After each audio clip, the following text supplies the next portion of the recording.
Order for the Planning and Zoning Commission for today, June 27th, 2025. Please silence your cell phones, tablets, what other electronic devices you have.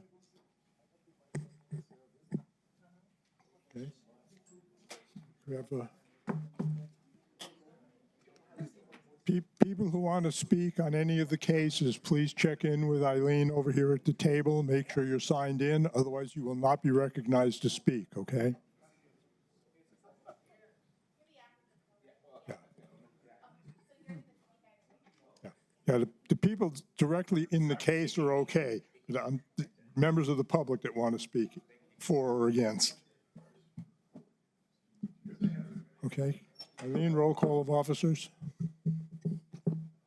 Commissioner Uranga. Here. Commissioner Lear. Here. Commissioner Jimenez. Commissioner Fisher. Here. Commissioner Acosta. Present. Vice Chair Zerniak. Chair Zargis. Here. Okay. Approval or changes to the agenda. Can I get a motion, please? A motion to approve the agenda? Can I get a second? A second. Okay, moved by Commissioner Fisher, second by Commissioner Uranga. Those in favor signify by saying aye. Aye. Aye. Opposed? Chair, Agenda is approved. just real quick, I believe we also have Commissioner Zerniak on the line. Is he on the line now? Okay. Commissioner Zerniak, can you hear us?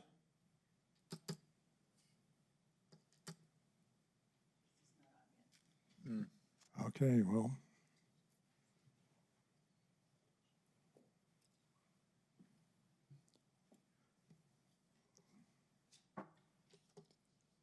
All right, let's move on. Approval of the minutes for the meeting of March 11th, March 13th, I'm sorry. I move we approve the minutes from the regular meeting of March 13th, 2025. Second? Okay, motion by Commissioner Lear, second by Commissioner Fisher. Those in favor signify by saying aye. Aye. Those opposed? Okay, old business? None. New business, case Z25-002.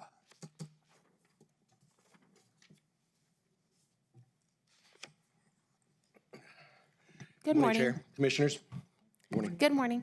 Good morning. Please state your name and address for the record. Christopher Valencia, 845 North Motel Boulevard. Do you affirm the testimony you're about to give today is the truth under penalty of law? I do. Thank you. Good morning, Chair.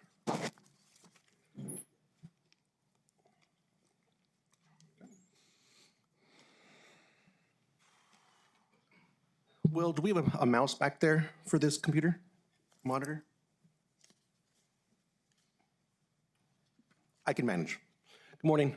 For our first case, we have Z25002. The owner, Aaron Sapien, is here today, as well as the applicant, Anton Magallanes.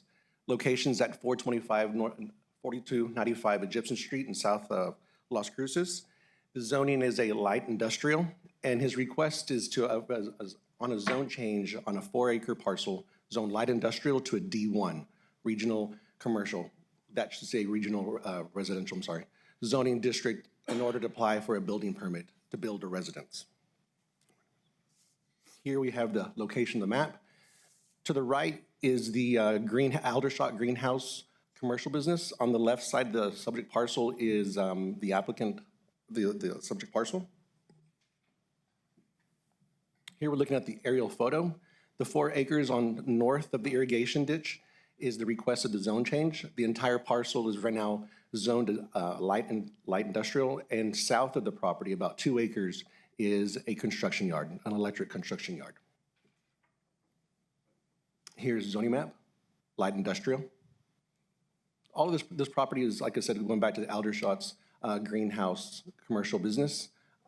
It's expanded to Egyptian Street, which butts up right there to the D1 zone.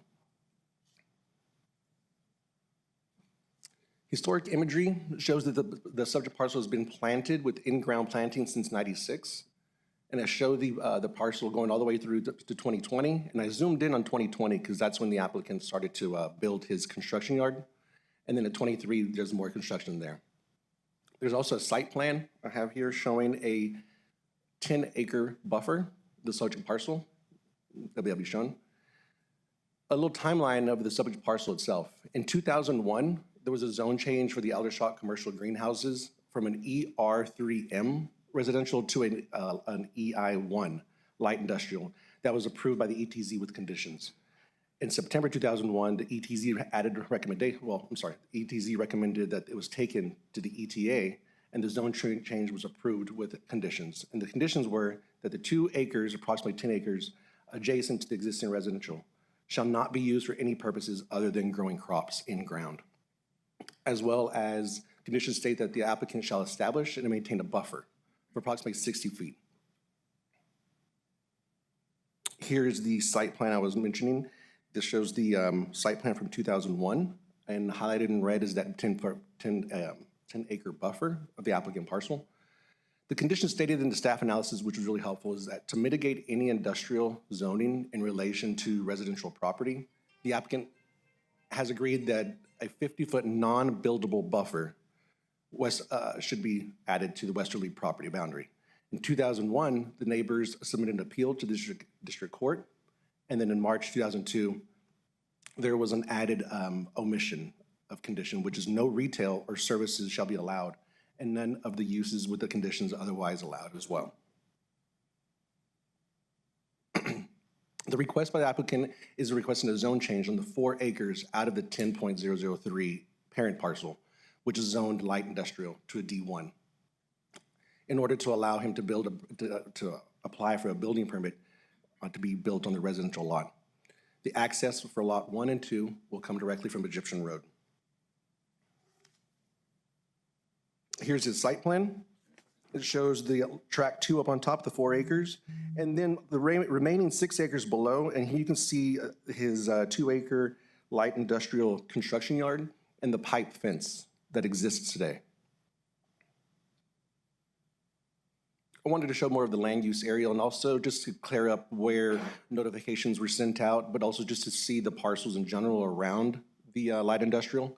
I went ahead and showed the notification map just so you can see a little bit better of what's going on. So I'm at the end of Egyptian Street, the last cul-de-sac, looking north up Egyptian Street. To the right is the subject parcel.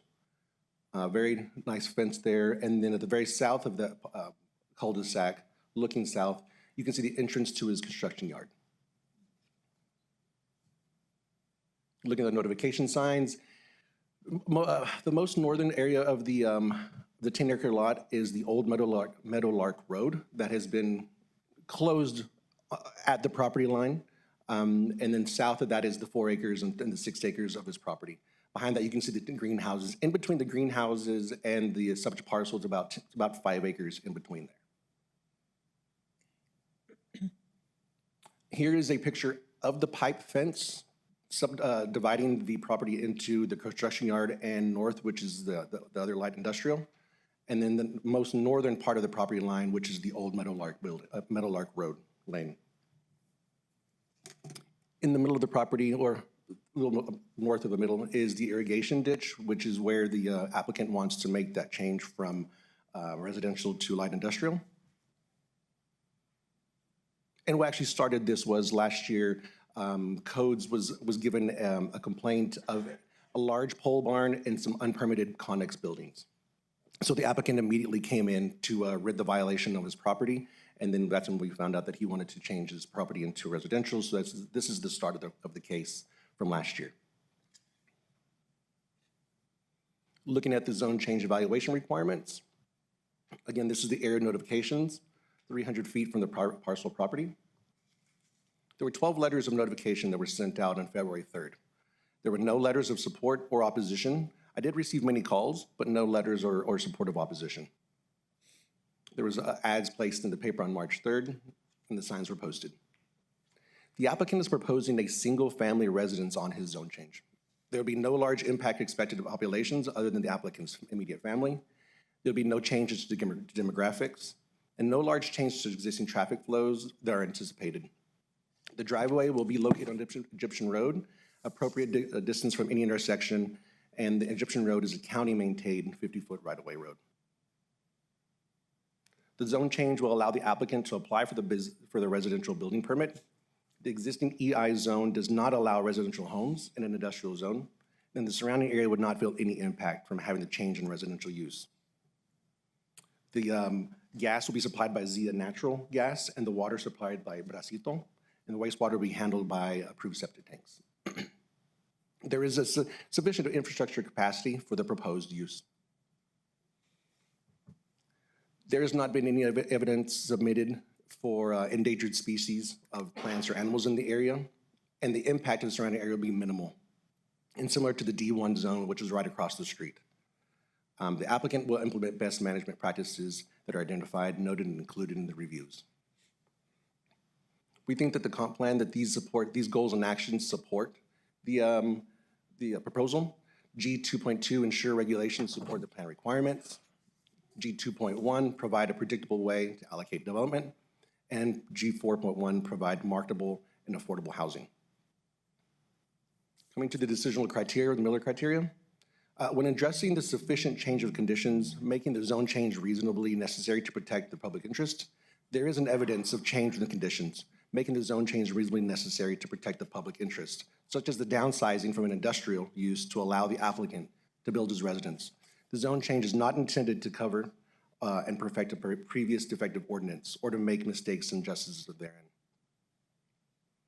For spot zoning, the zone change is not considered a spot zone. The proposed zone change for D1 is in harmony with the existing uses across the road and surrounding neighborhood where there's larger tracts of D1. In 2001, the property was used as the Aldershot greenhouses planting operations, and it was zoned the EI1C, which was a district provided a large variety of light industrial fabricating. And the 10-acre parcel has had in-ground planting since '96.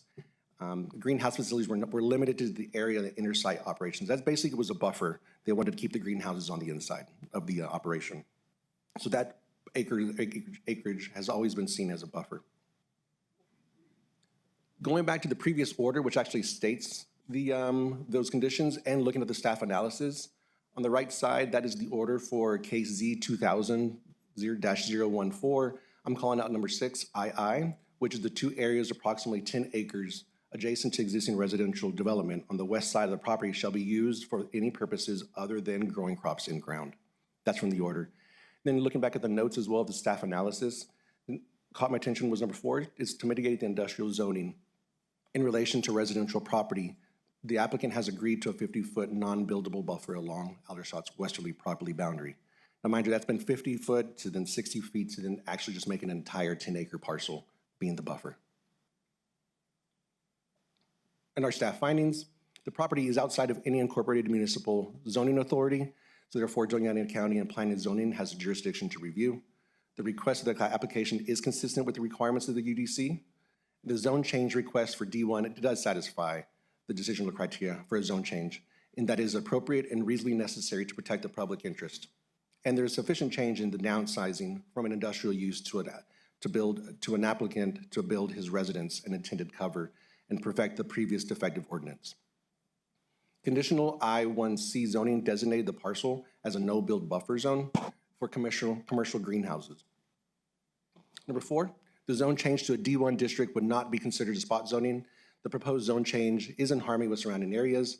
The property size is 4 acres and will be a benefit to the community by allowing the construction of a single-family residence within the residential neighborhood down Egyptian Road. Looking at the plans, that significant conflict with the comprehensive plan is not in conflict with the following goals and actions. It's G2.2, G2.1, and G4.1.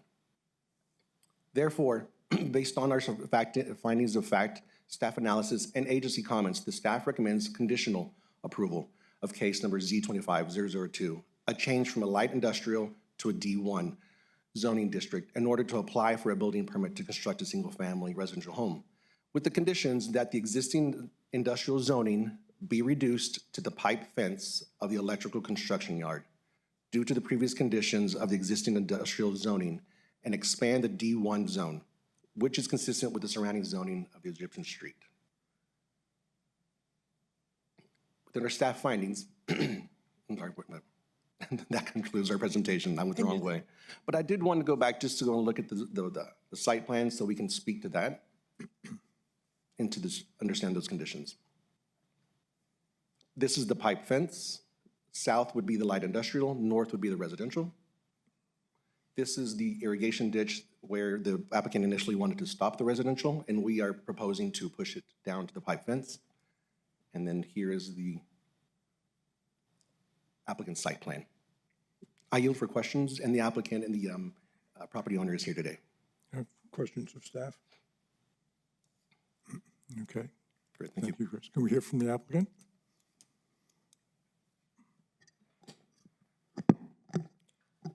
Good morning. And please raise your right hand and state your name and address for the record. Anton Maganes, 1985, Calle de Colón, Mesilla, New Mexico. Do you affirm the testimony you're about to give today is the truth under penalty of law? I do. Thank you. Thank you. Chair, Commissioners, good morning. My name is Anton Maganes with Moise Surveying. I'm here representing Aaron Sapien, the owner of the property, who is here today. I think Christopher did a great job of explaining what we're just looking to do. Aaron did perform his due diligence when he purchased the property. His realtor informed him that this was industrial. They came down to the county to say, hey, what can we in fact do with industrial? They were given land use. There's a lot of misconception between, I've seen it a lot, and no offense to any realtor because I know there's a lot of information, but a lot of times realtors say, oh, build your dream house, and it's zoned commercial. And I'm like, ugh. We know we won't issue any residential permit on anything but a residential zone. So I actually don't know how long Aaron has owned the property. But as he's now progressed to start to want to pursue building a residential home, we know that a zone change is imminent. We aren't 100% sure why the county is requesting the condition. We do feel that we are hopeful that the board can approve as presented by us and the owner and the applicant with a 4-acre piece as residential and a 6-acre piece as requested by the owner, and he can talk a little bit more about that.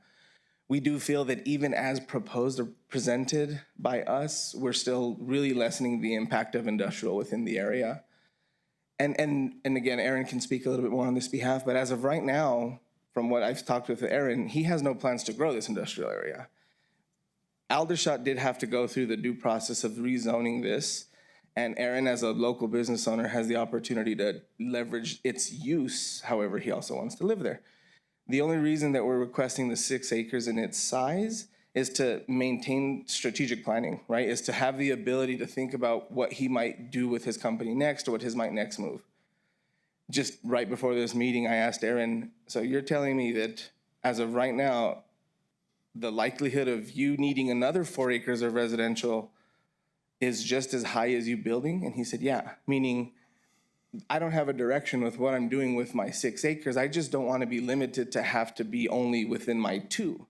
Because again, it does feel like in some sense the county's forcing that decision on us where I respect that we're wanting to lessen the industrial load. However, if Aaron didn't produce this zone change, we'd have 10 acres of industrial use.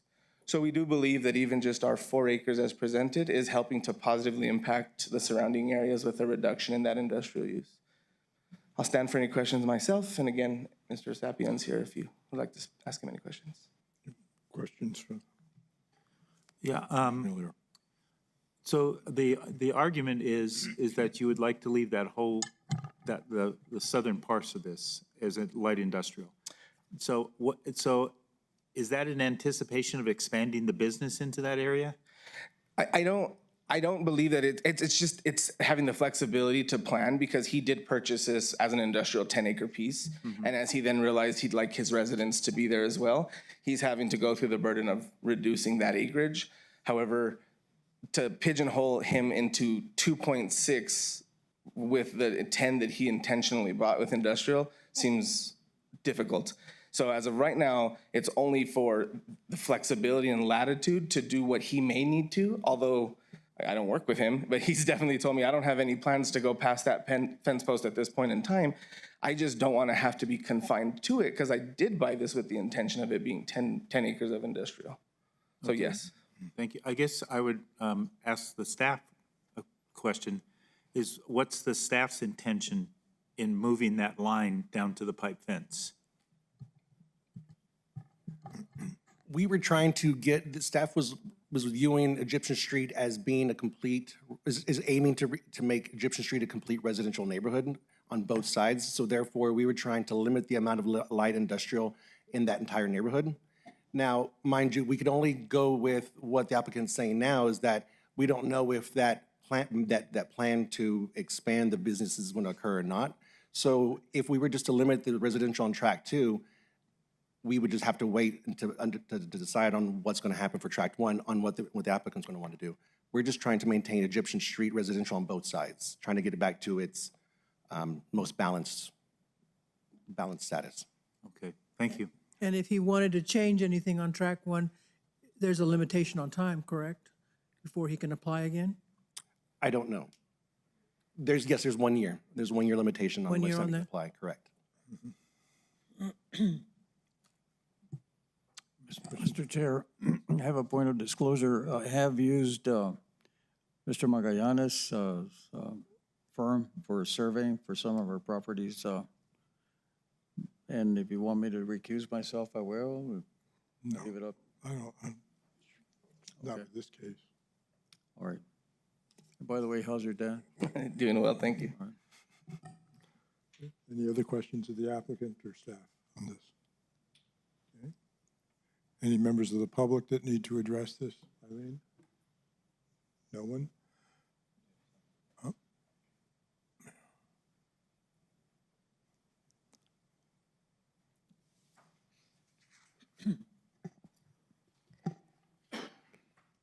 Good morning. Please raise your right hand and state your name and address for the record.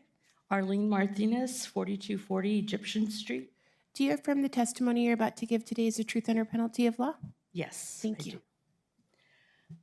I just want to give you a little bit of background about me. My name is Arlene Martinez. My husband is here too, Edmundo Martinez, as well as a neighbor of ours, Tony Tony Fieto. I forgot your last name, Tony Fieto. And I just want to give you a little bit of history. My husband and I have lived there 40 plus years in our home, which is across the street from Aaron's property that he wants to change zoning. He's been a great neighbor to all of us. You know, he's changed it to farming. He has alfalfa growing there. He's had some animals there at times. He's been a great neighbor to us. We have spent many, many years, and you can go back in the records, fighting with Aldershot to keep this area light industrial and not like heavy machinery or anything like that. I have to say that the one thing that the neighborhood does not like, and I should just say myself, me and my husband, is the amount of traffic that goes down to that light industrial corner lot. There are semi-trucks that go in and out of the neighborhood, and it is a residential neighborhood from Carver Road all the way to the end, the cul-de-sac where the Fietos live. And there's semi-trucks that come in and out of there. That road was built after a long fight with the county. It was built and, you know, we used to come down Meadowlark. They closed that road to us years and years ago and opened up to Egyptian as a residential way for us to get back and forth. And they clearly said, I remember when they built that road for us, is it's not meant for heavy traffic, not meant for semi-trucks and whatnot. We have been quiet about the whole thing. You know, we've kind of just gotten along and haven't said much. But in regard to changing the zone, we do have a couple of questions. We know that he's planning on building one home there. But if he rezones the 4 acres to residential, does that mean if a second, third, and fourth home were to go up there, he would have to come back and ask permission? Or can he do whatever he wants with that 4 acres? Do you see what I'm saying? By right, he's permitted, he's allowed to have one house by right. His second house, a casita, would have to more likely have to go through a special use permit. but he's capped at 2 houses. If he wants to add a 3rd house, then there has to be a zone change, there has to be a lot more. It's not that easy to get a 3rd house, but by right, he is allowed this 1st house. The 2nd house, again, would have to have a special use permit. Okay, So he's basically limited, and that 2nd house would be limited to 1,800 square feet. So he can't do anything massive. He can't put in a mobile home park.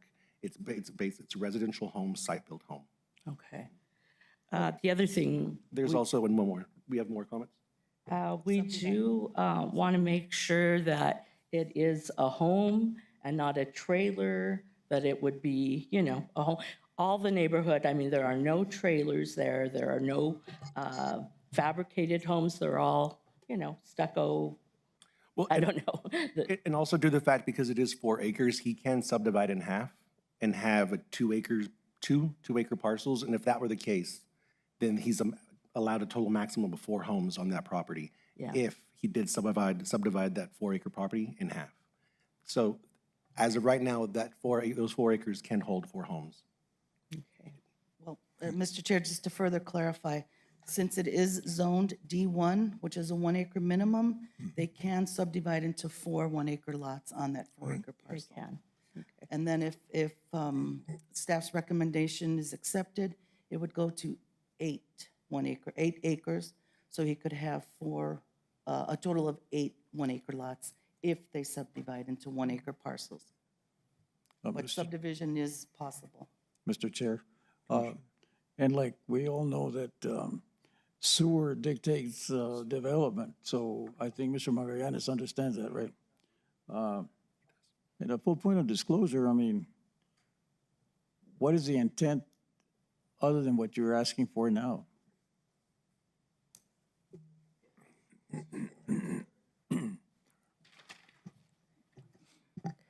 Good morning. Please raise your right hand and state your name and address for the record. Aaron Sapien, 4123 Stryker Road.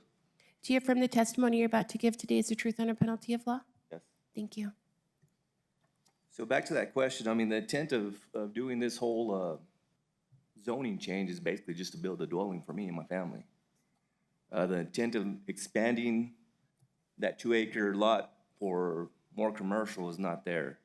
I mean, right now, that lot right now basically holds our electrical trucks, our contracting trucks, personnel trucks, farming equipment.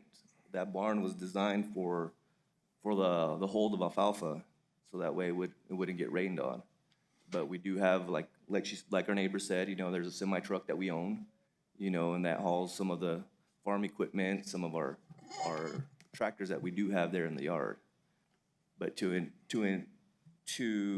develop those 4 acres and subdivide it to 1 acre lots, that's not what my intent is for this property. Thank you.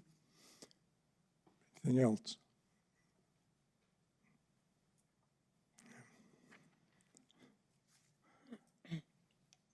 We also know that Mr. Zapian's father lives not in our neighborhood, but in the neighborhood behind us. And one of the things that he has in his residential area is a lot of lights. I guess they do like roping and kind of like, you know, what are the implications for that happening on this 4 acre lot? I guess that's a question for Aaron.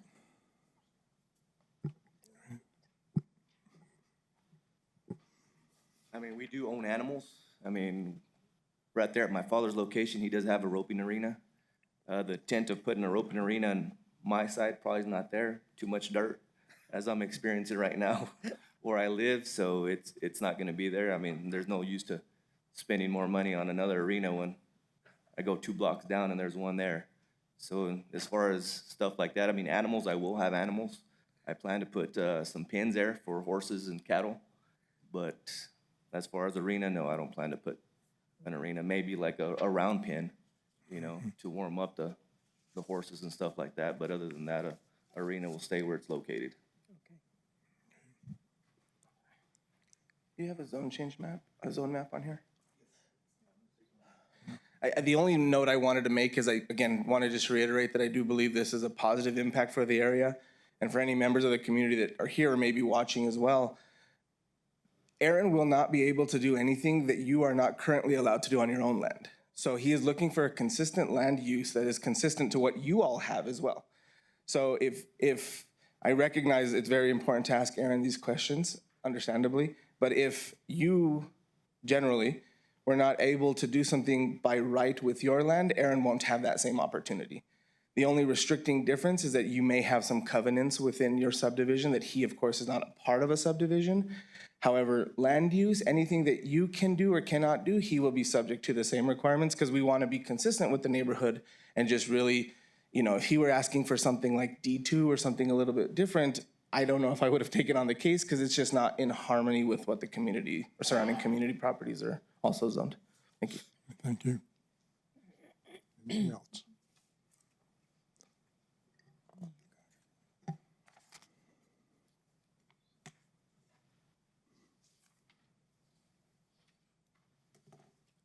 Good morning. Please raise your right hand and state your name and address for the record.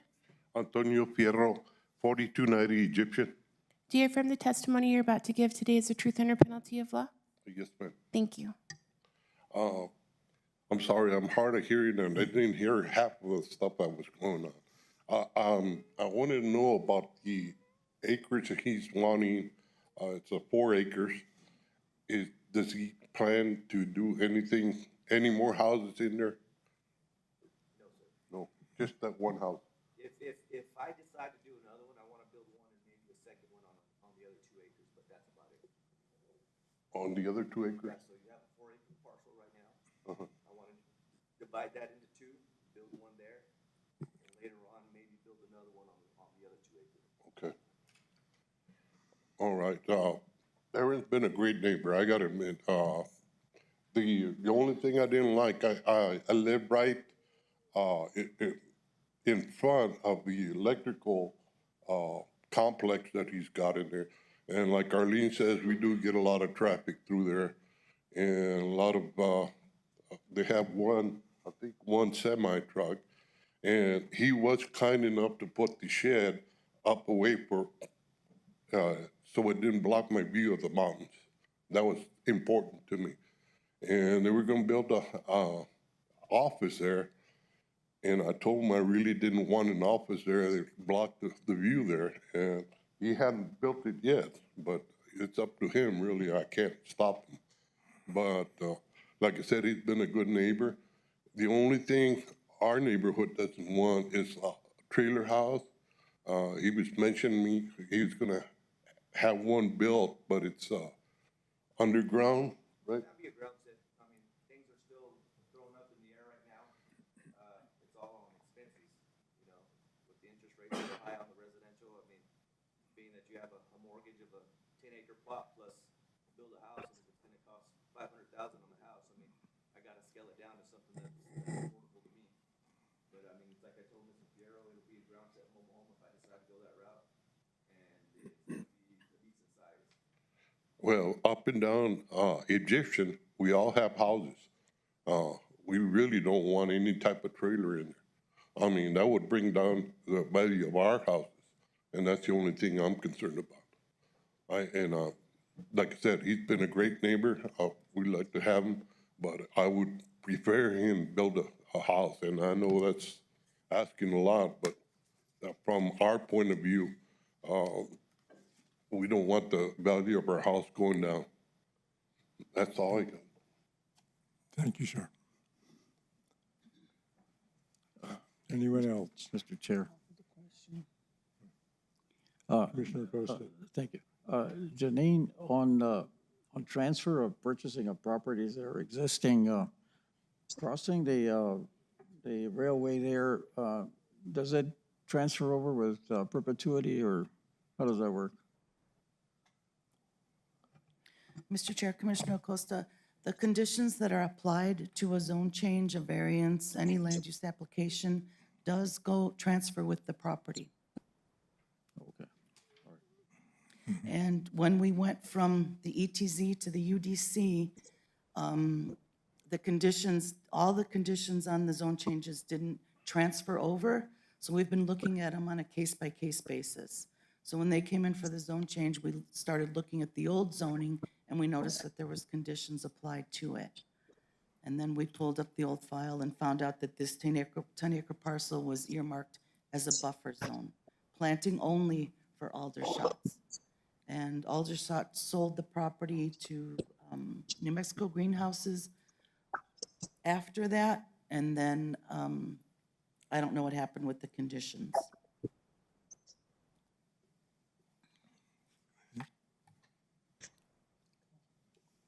Okay, any further questions? Comments? Ask for a motion? Bill, can you hear me? Yes. Yes. I just wanted to let you know I've been here since the beginning. I just had some trouble with my audio, but I'm here. Okay, good, thank you. I move for conditional approval of case number Z25-002, a zone change from light industrial to low-density residential. Second the motion? Okay, we have a motion by Commissioner Fisher, second by Commissioner, Can we have discussion on the motion? I'm sorry? May we have discussion on the motion? Yes? Yes. The question I have is, did we answer the question regarding, during the ETZ and the ETA, something regarding the court? Are we in compliance with the court orders or not? We were not able to track it going back to district court. We just see that there was an appeal filed with district court. That was all that was in the file. And then subsequently after that, in March, the order was refiled, but the two conditions were missing. So the appeal was filed in November of 2021, and the revised court ETZ order was recorded in March of 2002. Did I say that right? 2001 and then 2002. It was Okay. re-recorded with those two conditions.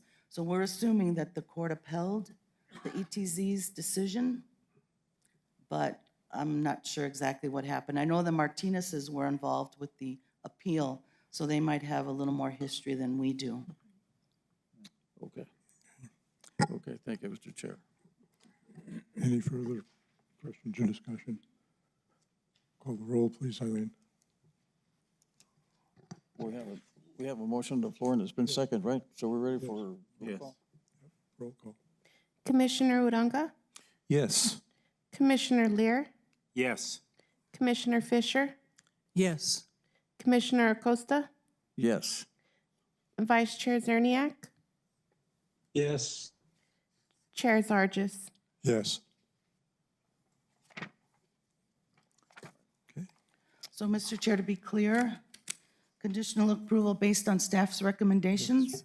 Based on Yes. Safford, yes. Okay, It was conditional. thank you. Next case, Z25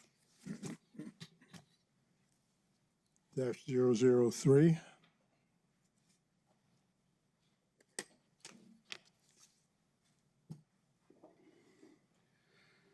Good morning, Commissioners, Chair.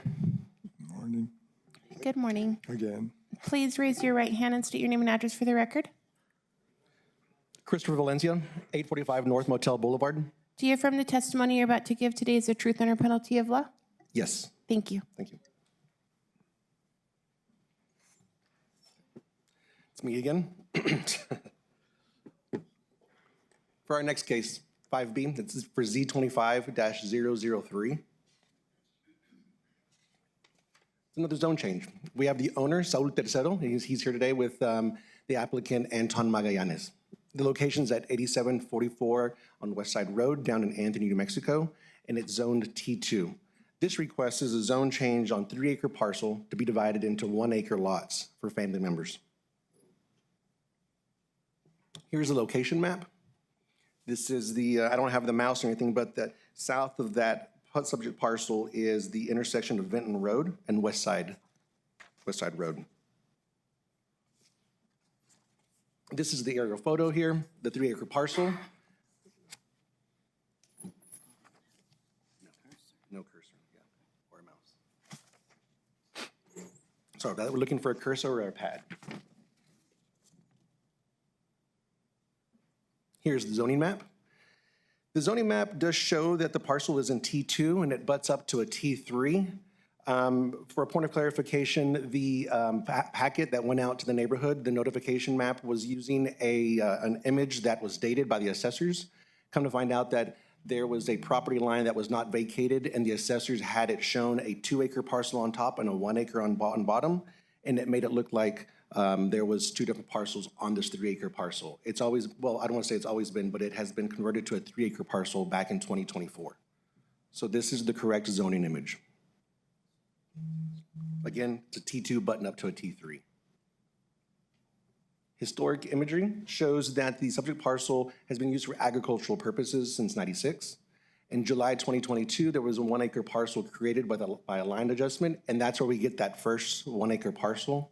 Then in May 2024, it was increased from 1 acre to 3 acres. And in May 2024, the applicant purchased the 3 acres, and which basically vacated that property line.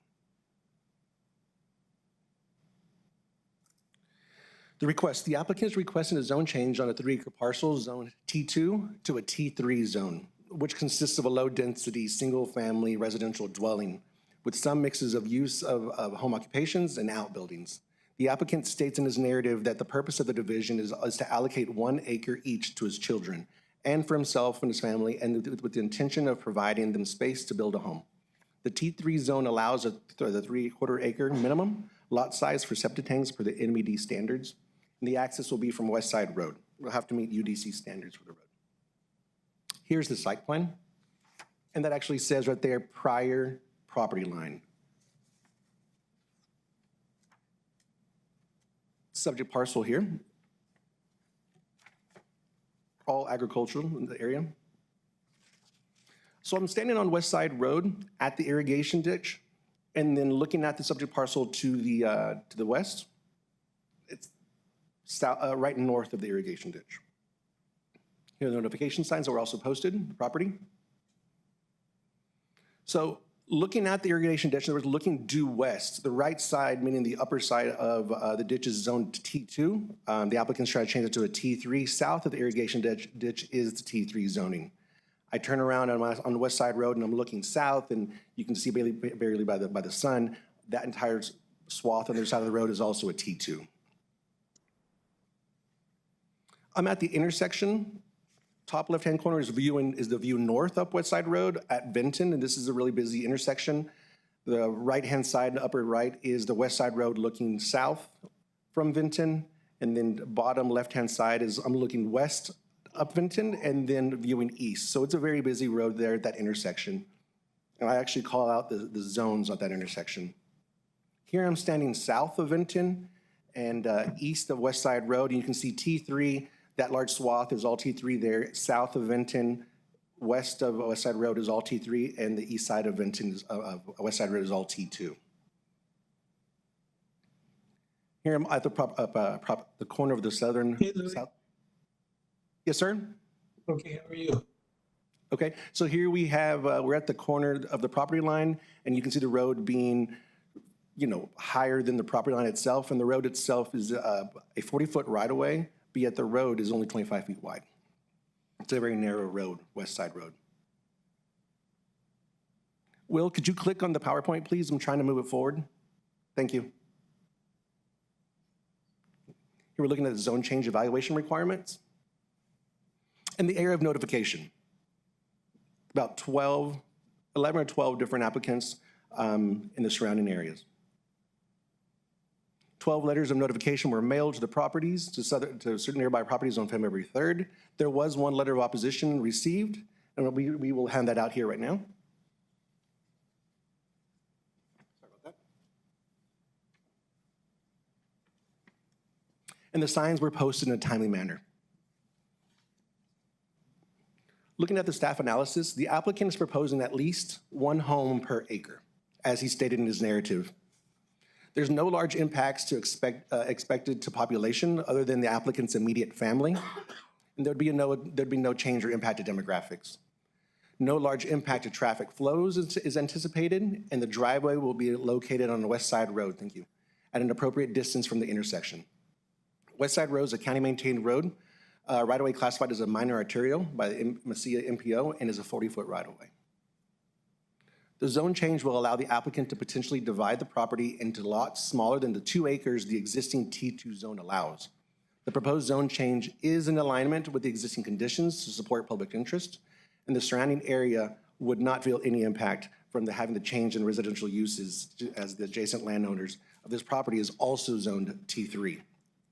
There are private wells will service this area, this residence, and the wastewater will be handled by approved septic tanks. There is sufficient infrastructure capacity for this proposed use. There has not been any evidence of, or anything submitted for endangered species or plant or animal life, and the impact to the surrounding area will be minimal, if not what has been already established in the low-density residential that's supported by the T3. Applicant will implement best management practices and identified and noted. Looking at our comprehensive plans, it's supported by goal G2.2s to ensure regulations support the plan requirements.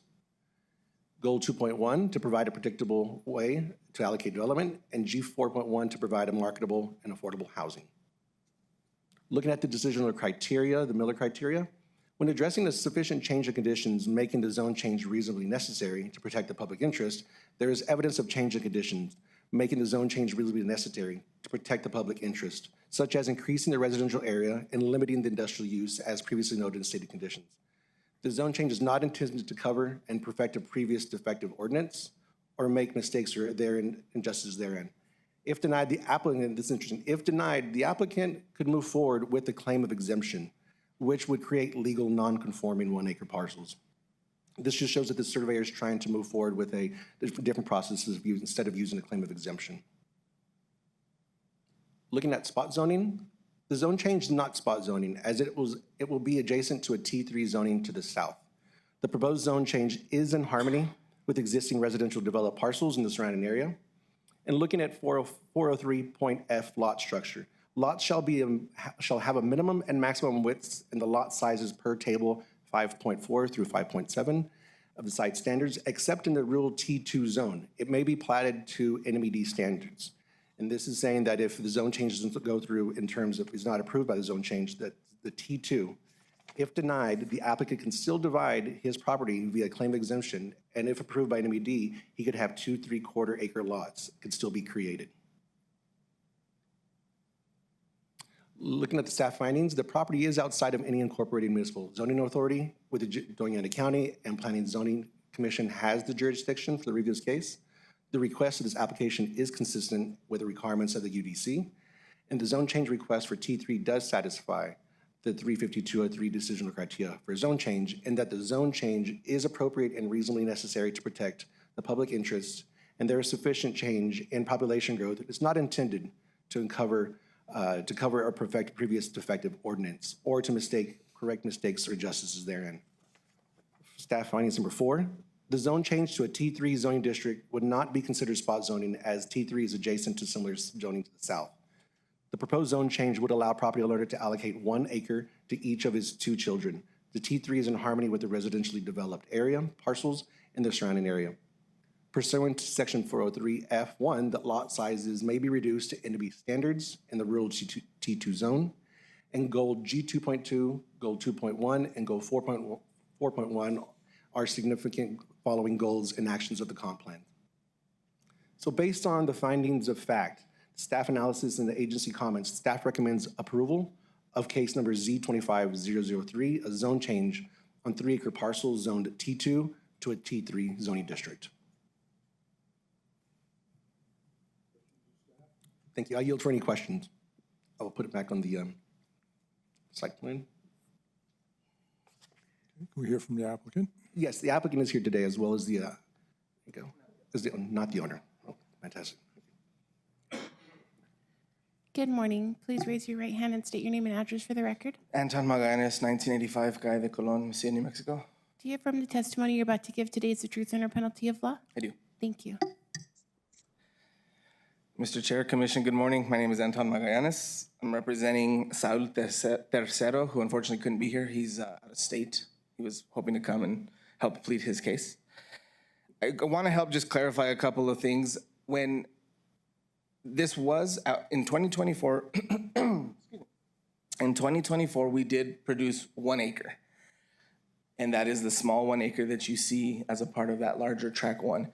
And so the prior owner agreed to sell Mr. Tercero 1 acre of land. And now we look back and say, how did we do that if it was a T2 zone with 2 acre minimums? We did it with that claim that we have in our code that says, although we're T2, if you use a claim of exemption in a T2, you can go smaller than our minimum requirement. Not sure why that's still in there. Everybody utilizes that for sure. And so that's how that 1 acre was created. And so then Saul and, again, the previous owner or the seller agreed to purchase 2 more additional acres. So he had a total that he had purchased of 3. And we, instead of creating a second lot, so we did not have our 1 acre and a 2 acre, we just merged them into 3 total acres. The assessor's office incorrectly had their GIS map as 1 acre and 2 acre. And so that was processed with the line work as such from the assessor. Christopher, I think, prepared his presentation and, accordingly with the map that was available to his use. And when I noticed that, I then called the assessor immediately and said, hey, this line work just isn't correct, just a heads up. And so I confirmed with him today that they corrected it on January 31st, and then it got reflected on the map on February 13th to make it look like what it is. Because I know there were some public claims about spot zoning. However, it is not 2 lots. It is just, in fact, 1. A little bit of background for you.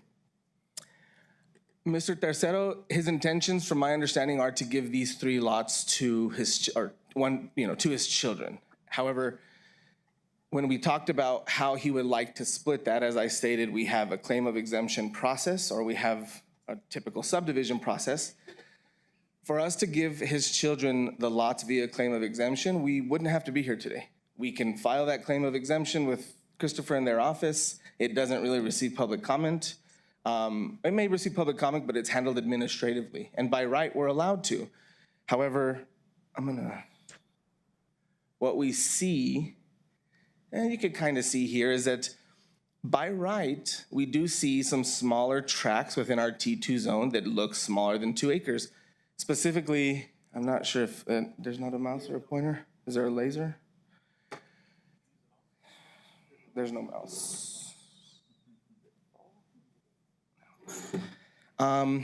You might notice there's a cluster of, right west of the longer T3 zone, there's a cluster of 5 homes there that are all sub 2 acre parcels. And one of those being 1.04, and the remainder of those parcels all being 3/4 acre. And so we do see that those were created legally. Those are legal lots. They're non-conforming because they don't conform to the current zone. So we have 2 approaches to take. We can either create legal non-conforming lots, or we can request a zone change to kind of help accomplish the same thing. And so what we're proposing is just a T3 zone so that we don't create legal non-conforming lots. I have this strange feeling that one day this line in the code that allows us to go smaller than 2 acres is going to be removed from our zoning one day. And then we're going to constantly question, how did we get all of these lots created in 30 years?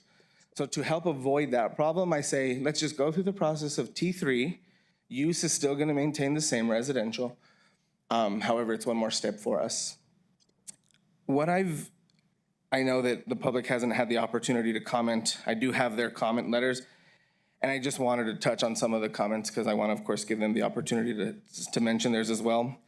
Some of the public comments were that we're creating substandard lots not keeping up with the neighborhood. I read that and I tried to understand where the neighborhood is because I don't see a neighborhood. I see rural pieces of land. I don't really even see an implied neighborhood. If I had to see, or if I had to make an assumption on where an area might be a neighborhood implied, it is that same cluster. And again, I would then say we are extremely consistent with that neighborhood being that we are 1 acre lots and those are 3/4 acre lots. Small lots will increase traffic problems for West Side Road. Christopher's correct. West Side Road is a 40-foot right-of-way. When we design new subdivisions, we're typically designing subdivisions at 40 feet or 50-foot right-of-ways. And typically, that doesn't mean our road is 40 feet wide, but our drive lanes are typically like 14 feet. So about 28 feet of road, and we have about 25 feet of road. So our road width is actually probably pretty consistent with what a new subdivision might have. Why it probably feels narrow is because we don't have a shoulder, right? We don't have that additional shoulder and parkway that we're used to on a fully built-out road. What I will state is that the opposition that we have received has come from the implied neighborhood that is proposing, or that is, objecting our zone change. However, in 2020, they did a claim of exemption to satisfy the exact same thing we're trying to satisfy. I have some exhibits, but without a mouse, it's going to be kind of difficult. But that subdivision with the 5 lots are all substandard size lots according to T2. However, in 2020, they hired a surveyor to perform a family claim of exemption and created those 5 lots by right. And so we're asking to do the same thing, but however, receiving a lot of opposition, which I can't really understand why. There is, without larger lots, our well water source will be threatened. It's typically the other way. So I've explained this to Mr. Tercero, is that there's nothing wrong with building in the county. It's beautiful. You're gonna have to drill a well. Don't know what the price of that well would be. And with the lack of surface water rights, as we continue to sometimes see, or the volatility with that, we rely on subsurface water. So we pump. And so I've talked to numerous homeowners whose wells, they have to intend to start drilling deeper. So it's not so much that the smaller lots are creating impact for the larger lots, it's the larger lots that are impacting the smaller. But that burden can't be placed on the farmers because they need to pump that as well. So it's a responsibility of the homeowners knowing if you drill a well next to people who are pumping heavily, then anticipate that they might draw down that well water supply, requiring you to drill deeper over time. So I don't think it's the smaller lots impacting the larger as much as it's the larger impacting the smaller. But there could be a case where they say, well, what about septic?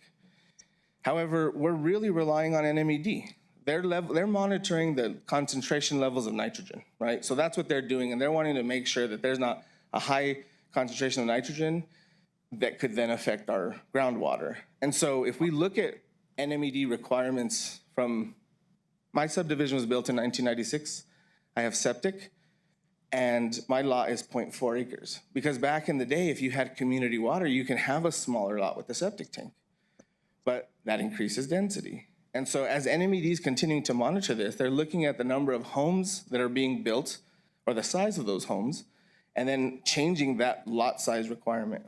So again, T3 may allow us to go down to 6,000 square feet. However, we're gonna be limited to 3/4 acre. Again, his intention is 1, but 3/4 acre would be the minimum for a 3-bedroom, 2-bath house for septic with a standard tank.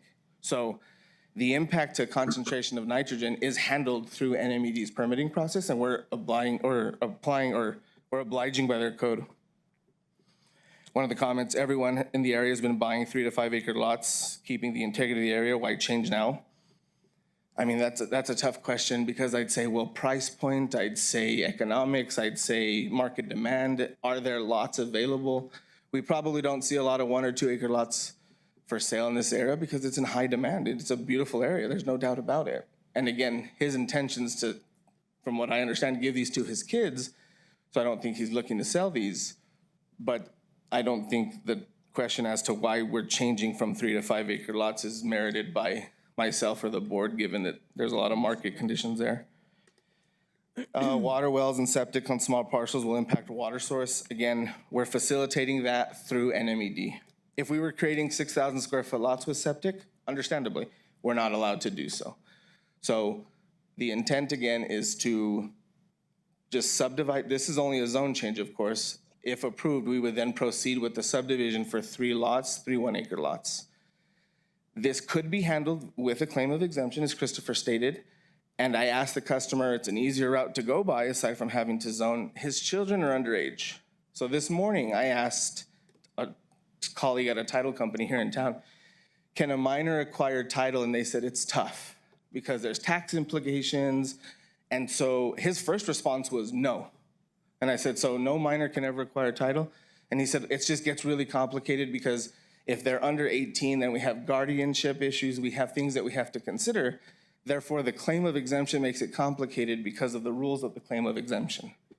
So the easier route to accomplish what we're doing, propose our zone change to T3, and then a subsequent subdivision zone change, excuse me, subsequent subdivision application after that.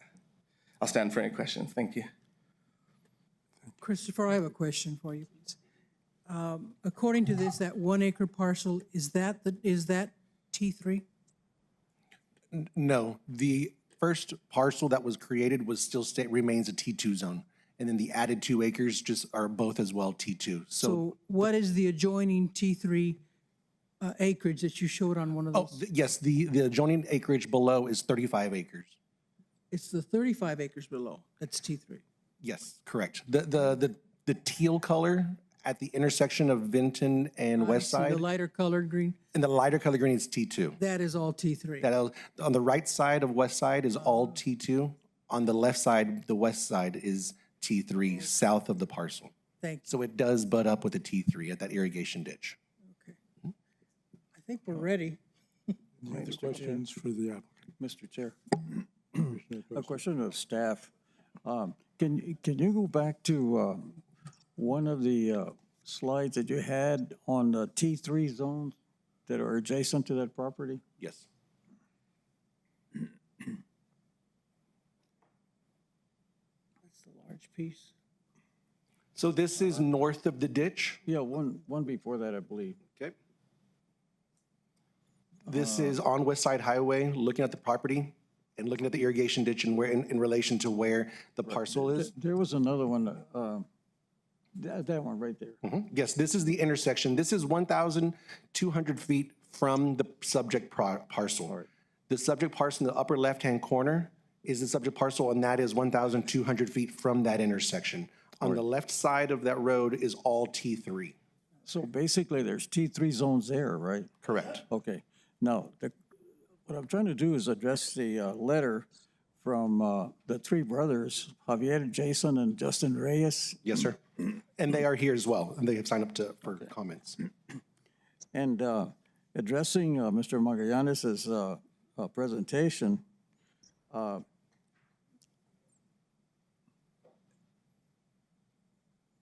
would rather see T3 than to do a claim of exemption, legal nonconforming, and to address the Reyes brothers on permeation of septic tanks. In the past, we've had cases that have been explained to us very well regarding contamination of water and septic. I would rather have a T3 than a claim of exemptions that they're basically allowed by right. Yes, sir, and that's what the applicants try to do. If the opposition, Mr. Reyes is here as well to yield for any kind of questions. And technically, that would address the issue of contamination of water Yes, it would. and well use. I would rather have that than a claim of exemption. Understood.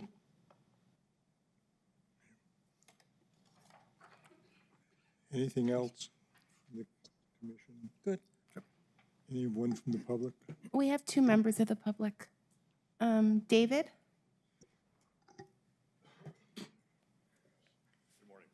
Good morning. Please raise your right hand and state your name and address for the record. My name's David Etzold, 4332 Donnybrook, El Paso.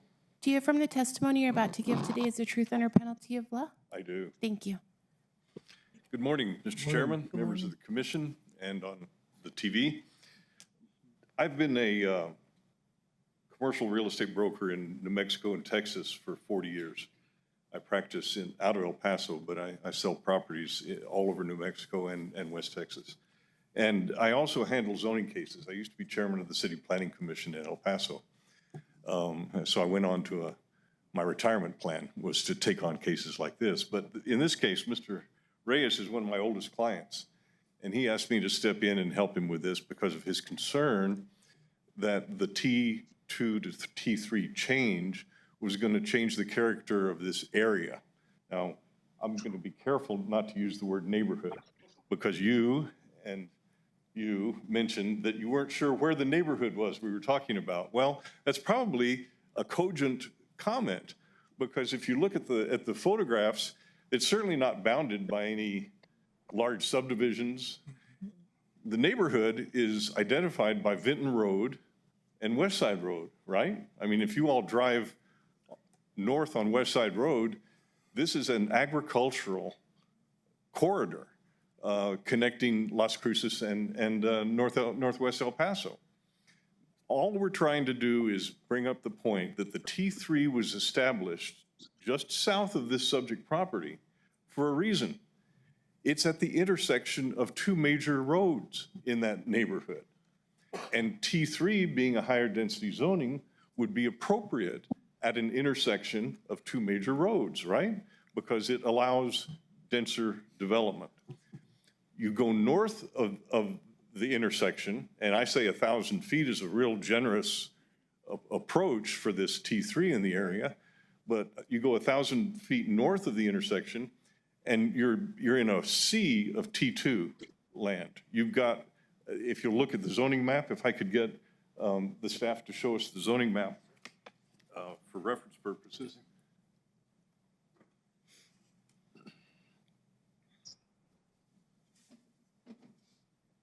There you go. The green is the low-density T2. That's what the property is today. The teal, or light blue, is the T3. And I have no qualms about the T3 being associated with the intersection of Vinton Road and West Side Road. But if you creep this zoning north, and that's an old term that we used to use when I was on the Planning Commission, when you see zoning creep up a corridor like this, the next parcel north could use the same excuse that they abut a T3 zoning, and they could come in with another small rectangle of T3 and say, oh, well, this isn't spot zoning, this is just an extension of the existing T3 zoning. And that sort of approach can happen and has happened along corridors both in Las Cruces and in El Paso ever since the beginning of time.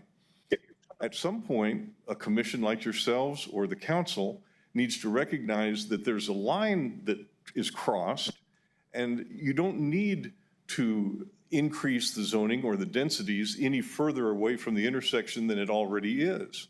And that's all we're saying. Leave it T2. If they want to come in for their exceptions for the lot size, that's fine. And if there's public hearings, we might show up at those.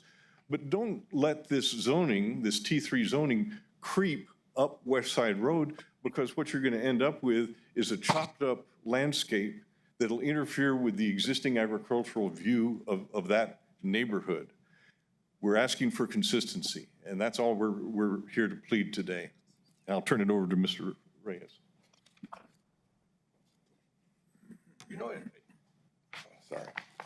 Good morning. Please raise your right hand and state your name and address for the record. My name is Jay Reyes. I live at 476 Timber Oaks, El Paso, Texas. Do you affirm the testimony you're about to give today is the truth under penalty of law? Yes, ma'am. Thank you. Commission, thank you for your time, first of all. And I'll be as short as possible. You know, Doña County has one of the most beautiful future developments that you can control, but control is very important. We can't just let things creep up and get them done. You know, the biggest analogy I'm going to do, and I hate to say it this way, but are we trying to create another Chaparral, New Mexico? I hope not. You know, Chaparral is over-congested with densities and whatnot. The valley here, what we call the beautiful valley, is we're talking about acreage. And, you know, we bought our land not to have a lot of subdivisions and developments and whatnot next to us. You know, we want privacy. Yeah, we did do a little division for a family joint. I'm going to live there, my two sons and whatever. And I know that they have the right to do the same thing. Well, go for it. Because at that point in time, to subdivide this current property in front of us into an unconforming family type of compound and everything else is probably something that I would like to see, I would accept, you know, at that time. But right now, we're talking about the future. And I don't think we should be approving the future. When they're ready to subdivide and the family, the kids are of age to build their own homes and everything else, then bring it up. No. Right now, what's being done is they're putting this land in front of you to approve it to a T3 so that they can eventually, and then turn around when you're not looking and when we're not conforming and sell the property. They're not gonna buy this property and let it sit there another 18 years until the children are of age to build their own homes. It's a silent conspiracy here that they're doing on you guys and me. And we approve that change to T2 and then they turn around. They bought this property from the Saunders family, which also owns a Teal property. How come they didn't buy those 3 acres on the Teal part that was already zoned G2? No, they had to go do it over there because they thought that was best or whatever. Why didn't they buy the 3 acres at a properly zoned property? Why are they asking you to change it now? You know, if this continues on, future investors are not gonna come and buy pecan farms, farming communities. Other spot changes in zoning is going to deteriorate the value of our land. So I ask for you to consider leaving it at the current zoning. Thank you. Thank you. I have a few other members. Ramon Gonzalez. Oh, I'm sorry, Betty Gonzalez.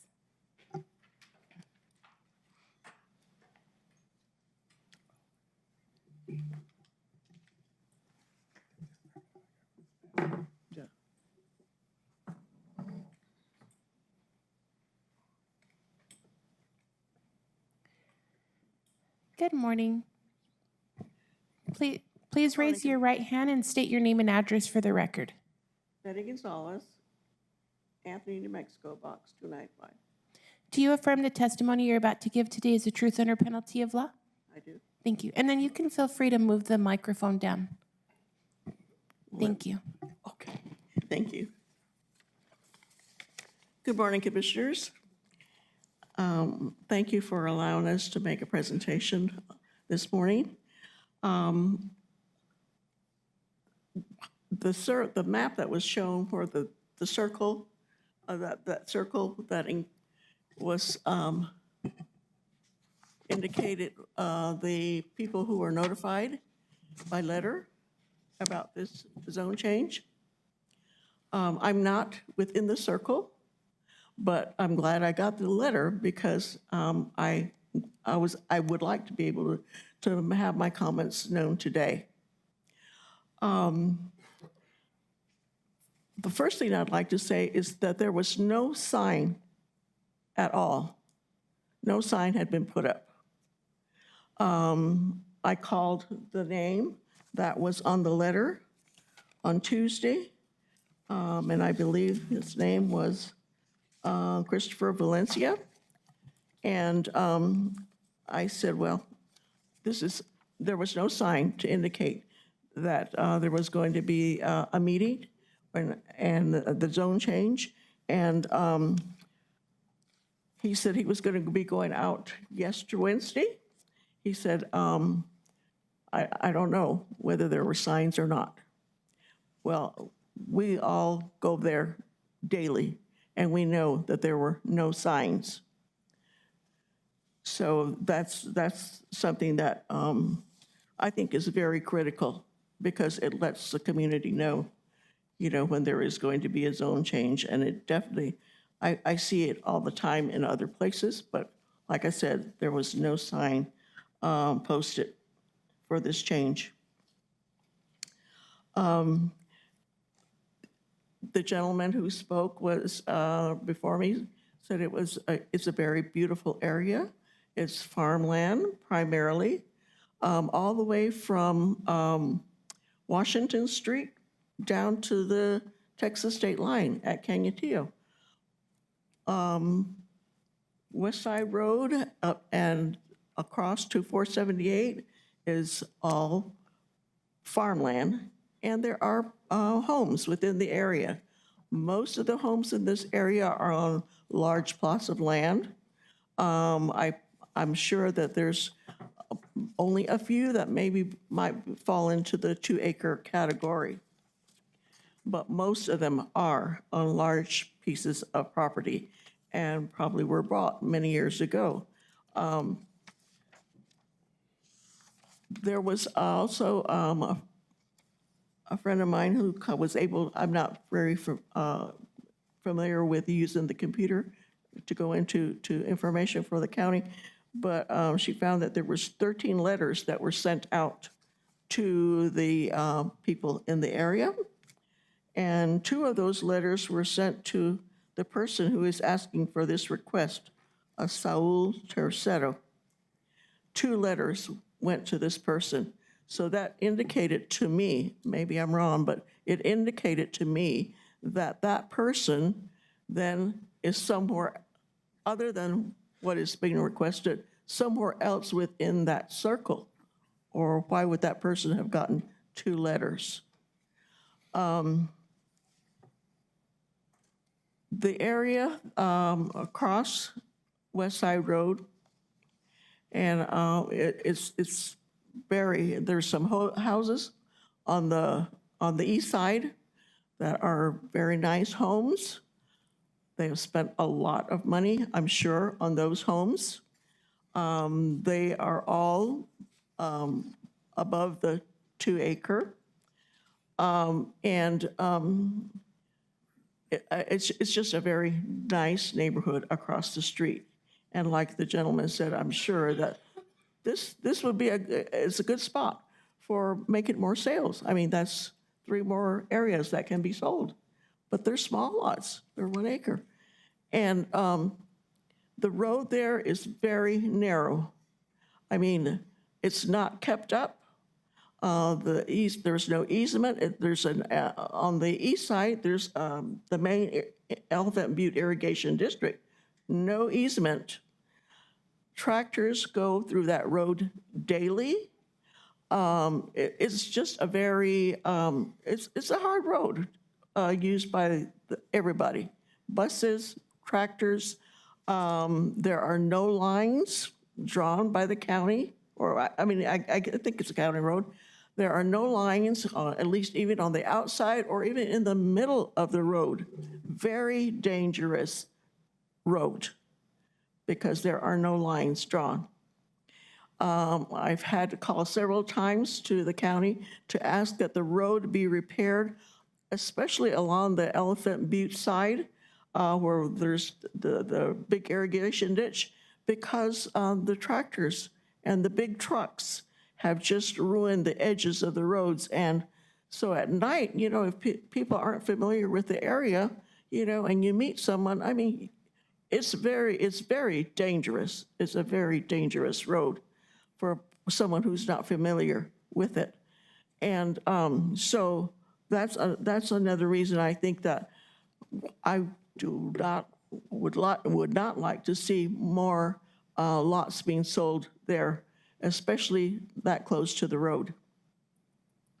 And I had wondered about where the entrance would be. I mean, we haven't gotten a good picture of where that entrance for that 3 acre plot would be. Is each acre going to have their own entrance off of West Side Road, which would be very dangerous? We don't know that. Also, I was a little concerned too about the water. North of this area,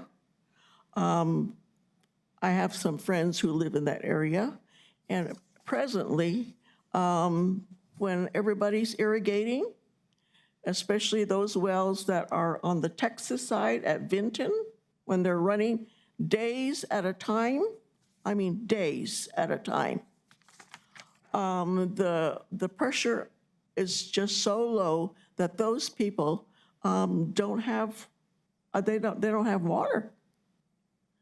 And these people have probably been there for 30, 40 years, you know. I mean, at the time, the depth that they chose was probably good. But like I said, now it isn't. And we are very close to, you know, Vinton is right there. And there's a house on that corner that runs that water days at a time from, I telling you, I don't know, maybe, I don't know what inch well that would be, but it runs days at a time. So I don't know where it goes, but it's running all those days. They have recently put in some new ones too, over there on Vinton going toward the Donovan. New wells I've seen were being drilled. So anyway, I just think that we don't need this type of small acreage in that area. And I didn't know that. When I talked to Mr. Valencia, he said that it was going to be for, the owner was dividing this up for his children. And so I thought, well, maybe I didn't realize that they were young children. I thought they were children who were ready to build a home. And so if that's not the case, then there's really no need to do it. I mean, right now. Maybe at that time, how many years down the road, they could decide when to do it. Anyway, I just think that this is such a beautiful farm area. It has grown slowly because of the cost of these lots too. They are costly. Then on top of that, to build a home is high.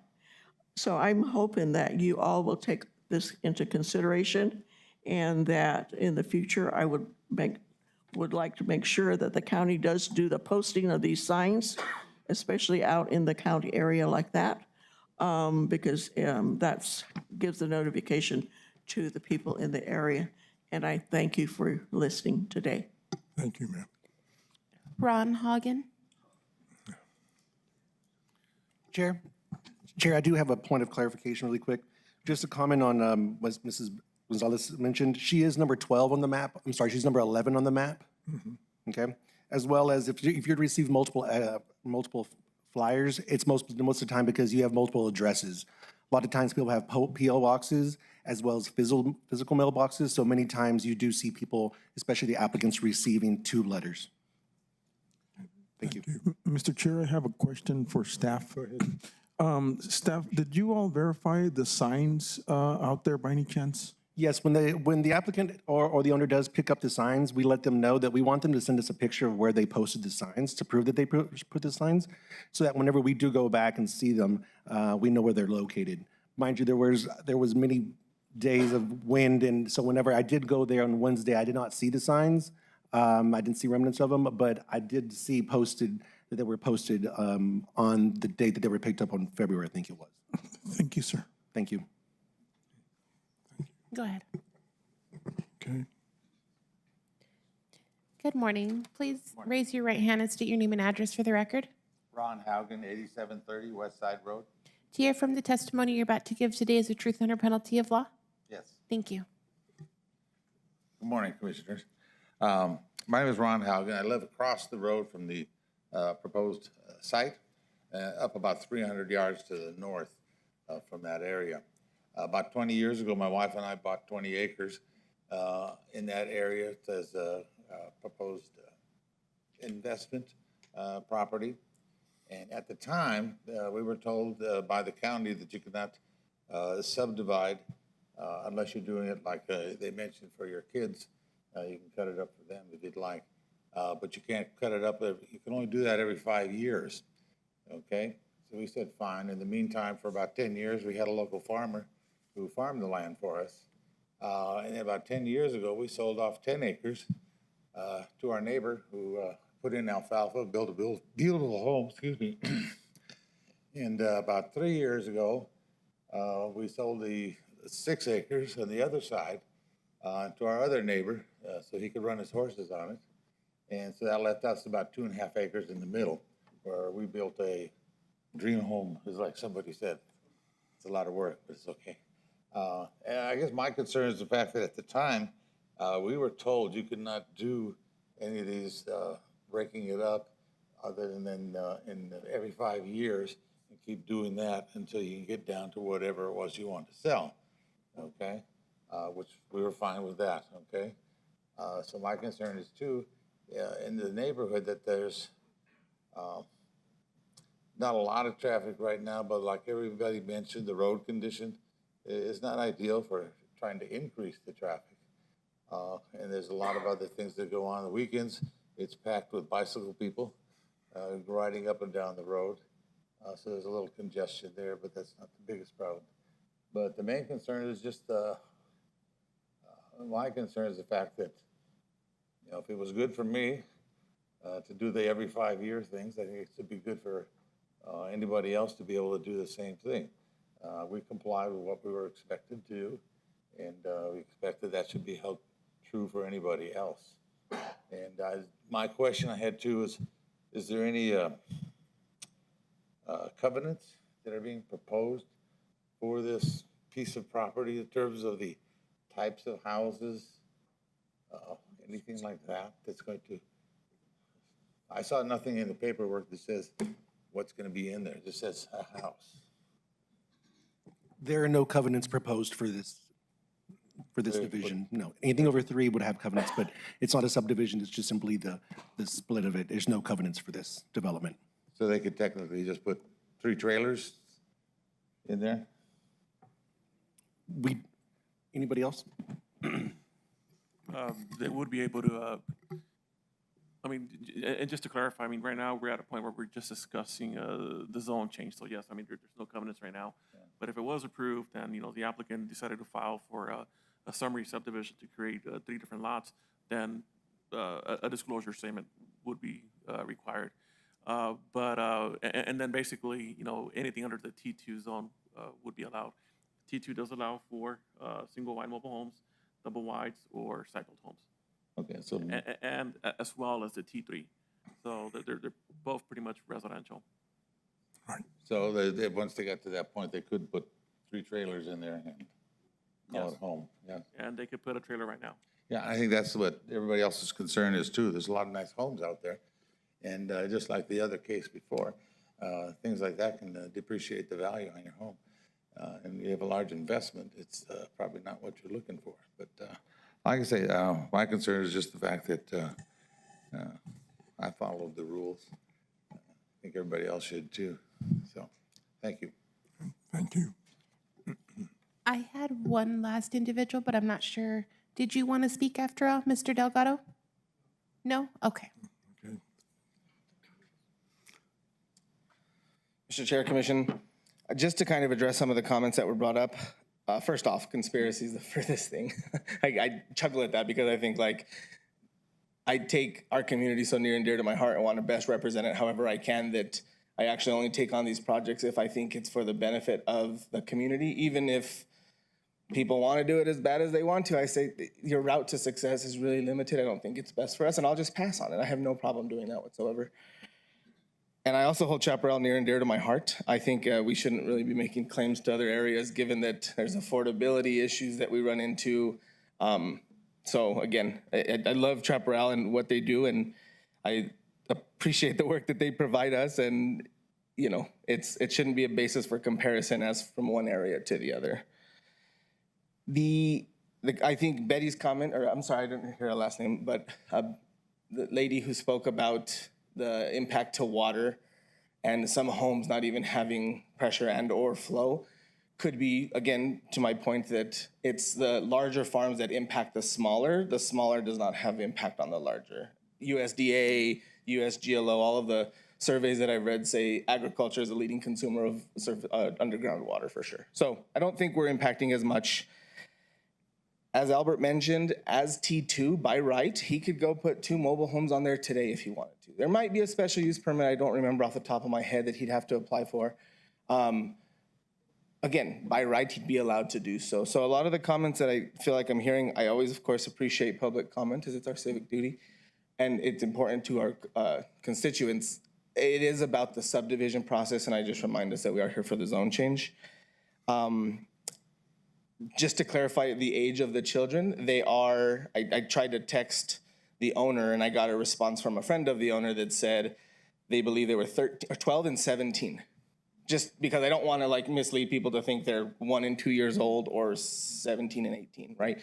From my knowledge, that's their age.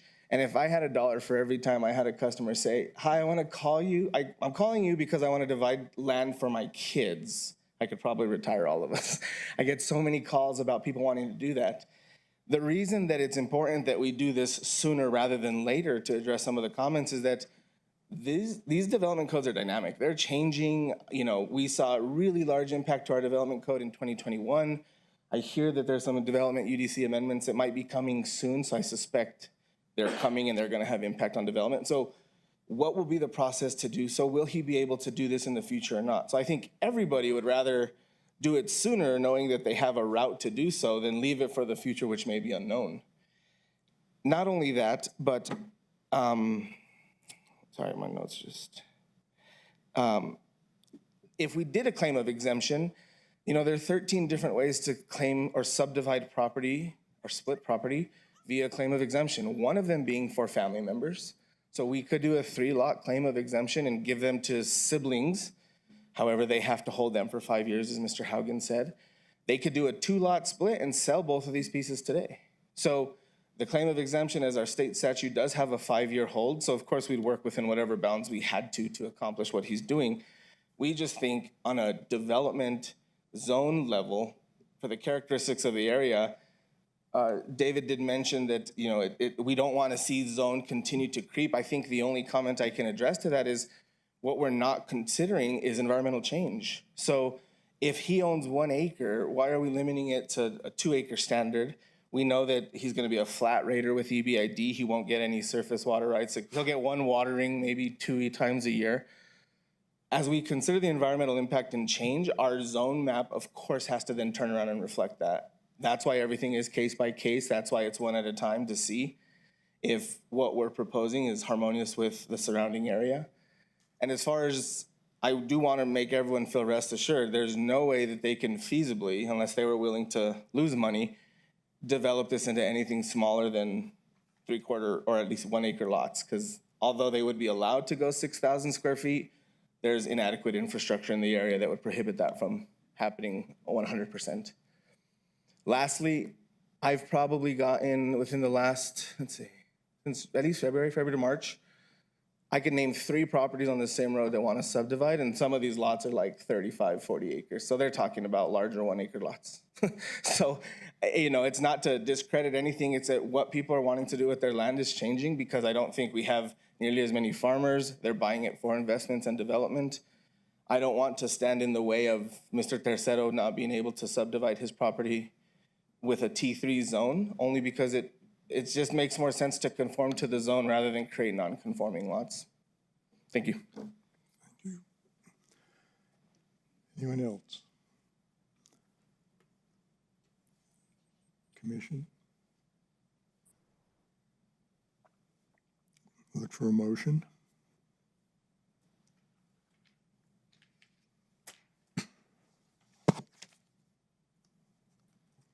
Mr. Chair, I'll make the motion. Based on the finding of fact, staff analysis and agency comments, staff comments, I move that we approve case number Z25-003, zone change for 3-acre parcel, zone T2 to a T3 zoning. Second? Second. Thank you. I'll second it, Bill. Thank you. Any discussion on the motion? Okay, seeing none. Eileen? Commissioner Uranga? No, the reason is, county could not confirm that the signs were posted on the property as per regulations, and also would recommend the claim of exemption. Commissioner Lear? Yes. Commissioner Fisher? Yes. Commissioner Acosta? Yes. Vice Chair Zerniak? Yes. Chair Zargis? Yes. Thank you. That one's passed. Next, case Z25-004. You want to take a break? Good morning. You want to take a break? Please, Before we State your do name and this- address for the record. Before we do it, can we take a quick, take a 5-minute break?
A25004.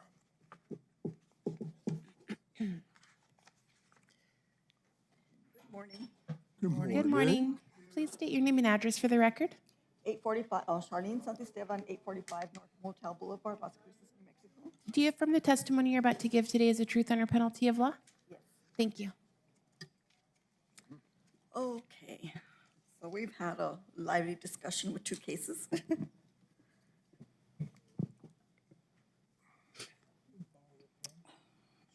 Well.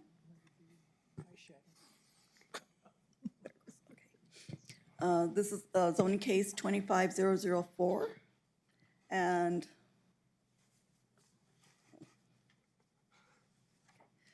the applicant is Scott Ludlow. The location is 2945 Doña Road. It's north of Las Cruces. The zoning is D1L Limited, and the zone change is on a 0.39 acre parcel zoned D1L Limited to a MU mixed use zoning district to convert a house into a law office and have one rental unit as an accessory building. This is the location of the property. And this is the aerial of the properties around there. This is the zoning map. And the description of the property, the subject property is 0.39 acres in a D1L zone. The subject property was originally zoned and the ETZ is ER2 residential district. The surrounding area is mixed residential with single-family residential and mobile home park to the east of Doña Road.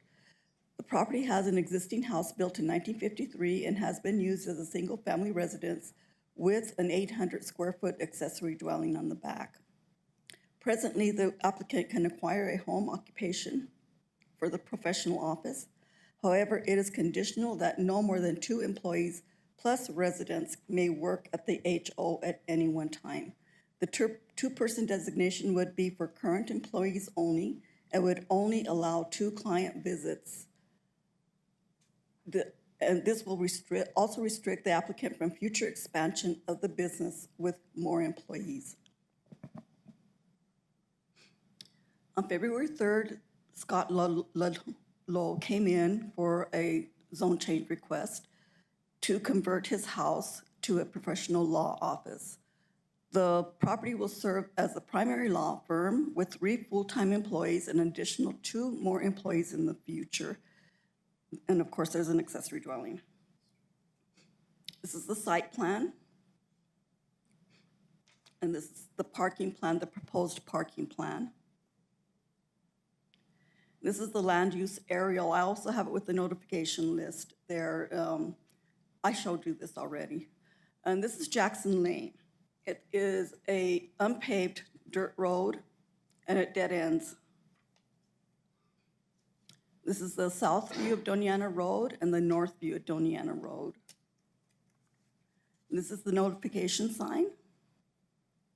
And this is the subject property. This is the house.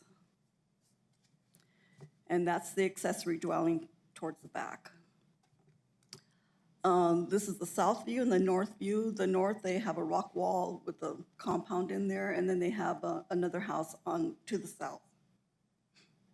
And this is the east. This is the mobile home park that's across the street. So public notices were placed in the Las Cruces Sun News on March 2nd.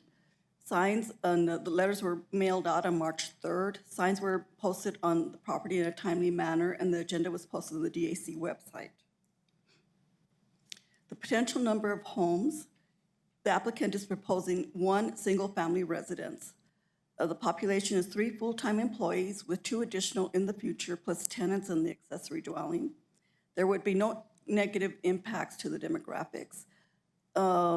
There will be no large impact to traffic flows and is anticipated the access to the property will be from Doña Road, which is a 40 to 60 foot right-of-way, county maintained. Jackson Road is an unpaved 30-foot private easement. And as you know, Doña Road is a very busy road. The zone change will allow the applicant to convert the existing home into a law office and allow one dwelling on their property. Water is available from Doña Mutual Domestic Water, and wastewater is permitted through the city of Las Cruces. There is sufficient infrastructure capacity for the proposed use. Parking and accessibility will be provided on the property. Doña County is a county-maintained minor arterial. Jackson Lane is a 30-foot private easement. There's no evidence that there's endangered species or rare species or plants in the area. The property is surrounded by residential development. Zoning designation within the area of notification include mixed uses, and a mobile home park is located across the street from the subject property, along with small businesses. They're sprinkled all between there. The applicant will implement best practice managements that are identified and noted with the Building Services Department. Our comprehensive plan, it meets the goal G 2.2 and ensure regulations support the plan requirements. Action 2.2, update codes to provide tools to support an appropriate physical structure. G 4.1, provide marketable and affordable housing. A 4.1, zone for 23,000 housing units in the variety of types. That's the future expansion. G 6.7, support regional small-scale businesses, including agriculture, and encouraging manufacturing or other industry to locate within the county. G 6.10, keep money from leaking out of the county. A 6.10, plug the leaks in sales and services. G 6.11, protect and enhance the county market for goods and services. So the decisional criteria, this is the Miller criteria, which is very important. And the B and C apply to this case. It's sufficient change of conditions, making the change reasonably necessary to protect the public interest. The change in condition is population growth, to increase housing units, and the expansion of local neighborhood businesses. A different land use category is more advantageous to the community as articulated in the comprehensive plan through A or B above do not, well, C applies, but B does apply. The requested zone change will be more advantageous to the community and is not in conflict with the comprehensive plan. The zone change is an attempt to change the parcel zoning to a compatible mixed-use zone that is consistent with the surrounding area and lot sizes. And decisional number 7, the area is evolving with small local businesses, a mobile home park across the street, and other larger commercial businesses and housing to the south.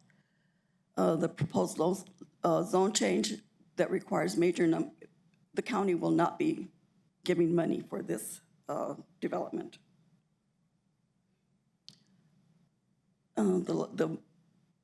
Doña Road is a 40 to 60 foot right-of-way, and it's a minor arterial.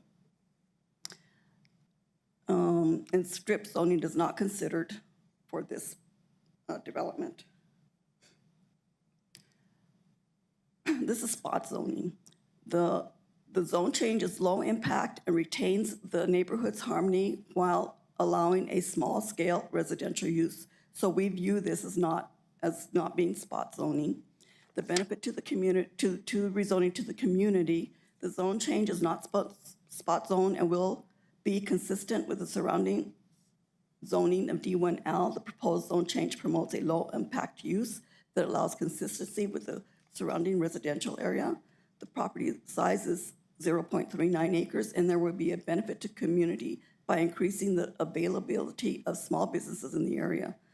Additionally, a professional office is permitted in a D1L zone with a home occupation, but is limited to 2 employees. Staff findings. The MU zoning will allow for mixed residential commercial use of the property. The area is transitioning with small to medium neighborhood businesses. Businesses located near the applicant's property are driving along Doña Road and 3 Crosses Avenue. I drove that length. There are at least 9 mobile home parks to the east of Doña Road and 3 Crosses Avenue. There's 1 completed apartment complex complex on Three Crosses Avenue, and there's also a 70-unit apartment complex under construction on Three Crosses. And there are several small to medium-sized businesses. And these are the businesses: Enchanted Pet Grooming, Twice the Space, Circle K, Loba Garage, La Morena, the restaurant, Dave Get Up, Pest and Tree and Lawn, Johnny Septic.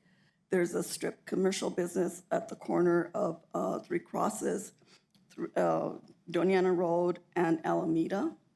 And there's also Lucky's Convenience Store there, and there's a secondhand store, and there's a Seventh-day Adventist church and school.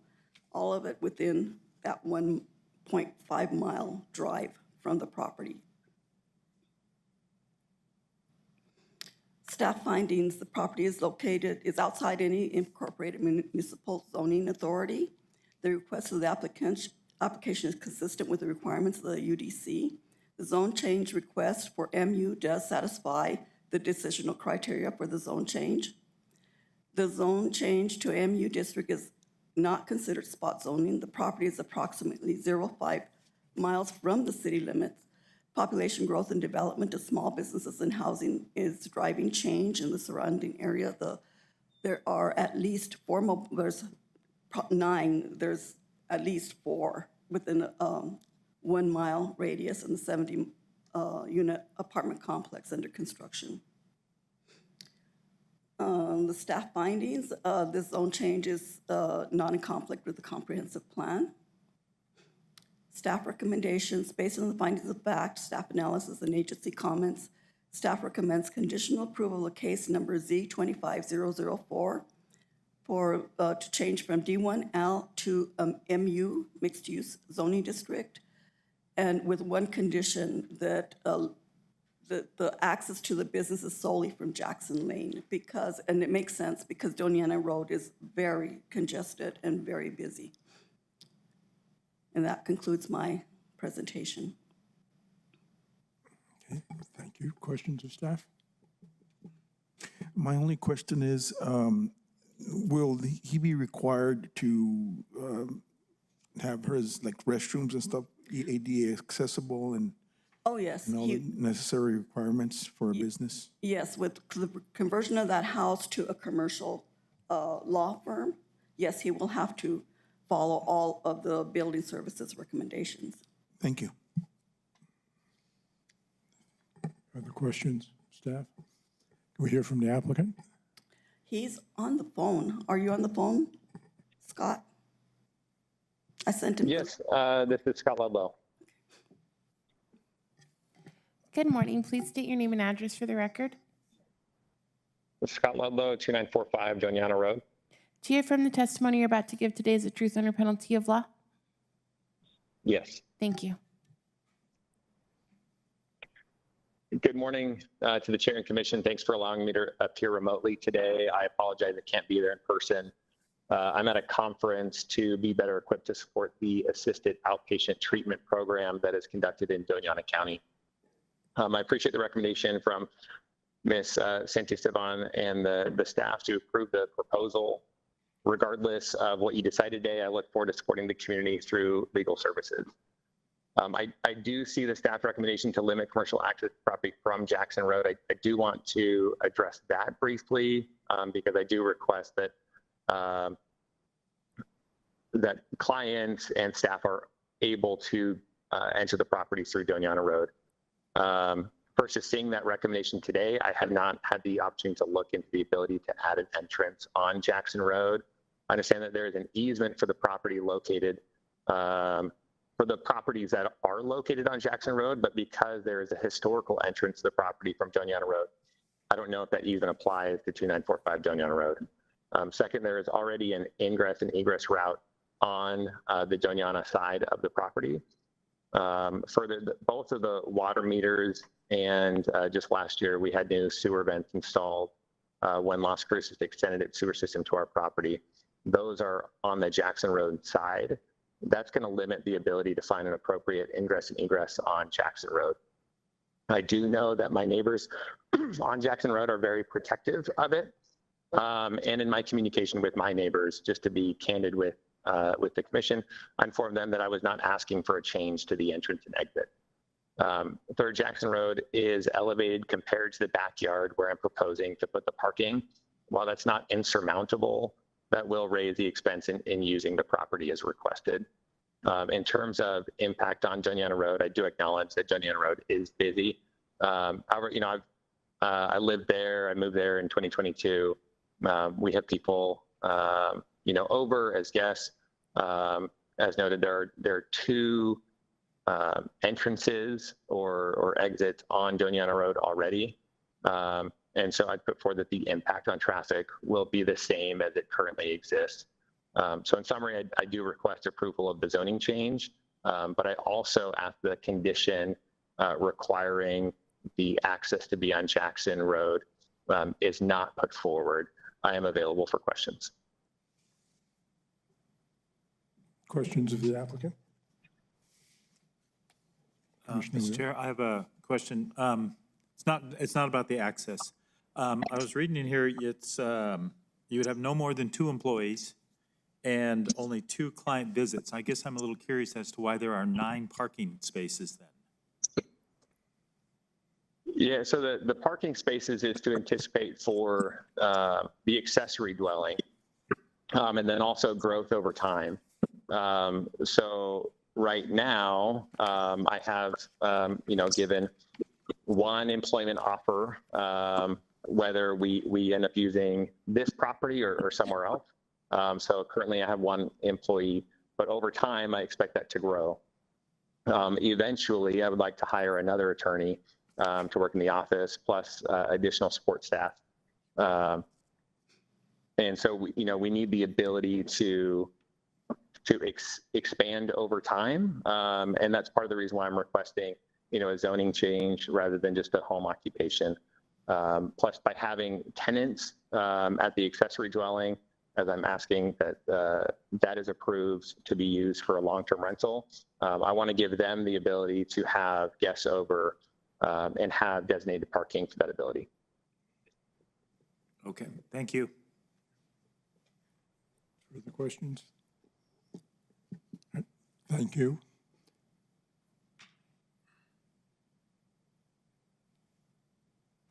Mr. Chair, I have a question for staff.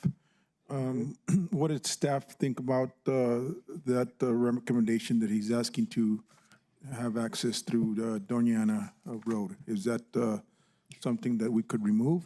Well, he'd have to get a driveway permit anyway to go have access for the law firm on Jackson Lane. I don't know what engineering would say about that, but we were just looking at the safety concerns going in and out of Doña Road because they'd have to back up into Doña Road to get out of the business. And that may cause some, No backing up on Doña Road. yeah, it is so busy. The volume of traffic there is crazy. And we're looking at a potential 5 employees in future, more clients in the future all doing that. Yes, and that was the concern, and that's why we put that on there, is because of to back up into Doña Road is dangerous. May I address that? Yes, go ahead. So by putting the parking in what's the backyard of the property, and I have already tested this out with my vehicle, is I do intend to have the spaces there situated so that you can pull into parking in what's the backyard, and then you'll be able to back up in the backyard itself, and then you'll be able to drive out, you know, facing Doña Road. Okay, thank you. Anything else? Bill? Bill? Go ahead, Bob. Does he already have access to Doña Road? Not from this map. Is there access to Doña Road? Yes, he has access from Doña Road. You can just drive into the property straight from Doña Road. So Charlene, if he turns this in to a business, will he need an access permit from the highway department? No, from the county. but he would need an access permit. I don't know how they deal with a private road, so that's something that we'd have to investigate with engineering, because I don't know how they regulate that. Not on Jackson, on Doña. Is county engineering going to require him to put in an accel and decel lane on Doña Road? I do not know that. I haven't gotten comments like that from engineering. So they didn't make any comments about the case. No, they didn't. The existing Doña Road has no decel that, as far as I know, or acceleration lanes on a north and south axis. The thing that concerns me quite a bit is, with all due respect, Dr. Zerniak, is that the Doña County Fire Marshal has the zone change would be okay with him, provided item 2, 3, 4, and 5. That would be a concern. And the question is, would any of his vehicles be able to access that property in the event that there was some sort of a problem with fire? Yes, they can access it. The fire department, it's just right. Doña Road, that's the frontage. Right. So it's accessible for they don't even have to go down Jackson Lane to get to that property. And then you going back to the one of the slides again, the picture slide. That's Jackson Lane. That's Jackson Lane. Mm-hmm. That's ingress and egress to his property, right? That Okay. goes to the back properties. It's on the side of his property. Does that meet the minimum requirements for 75,000 or 80,000 pound vehicle to access Yes, that property? this is the front of the property, and it fronts Doña Road. So, there may be enough property for people to back up. If they're parked near the house, it's going to be the business, and back up and then go out into Doña Road. That was our concern. You're talking about from the handicap parking? Handicap parking, he's proposing to having the handicap parking in front. So the other parking spaces on the front, I don't know how many feet there are to accommodate the cars backing out and then going onto Doña Road. And the client is right, there is an elevation. There's a decline from Jackson Road down to his property. Which, you can see it a little bit here.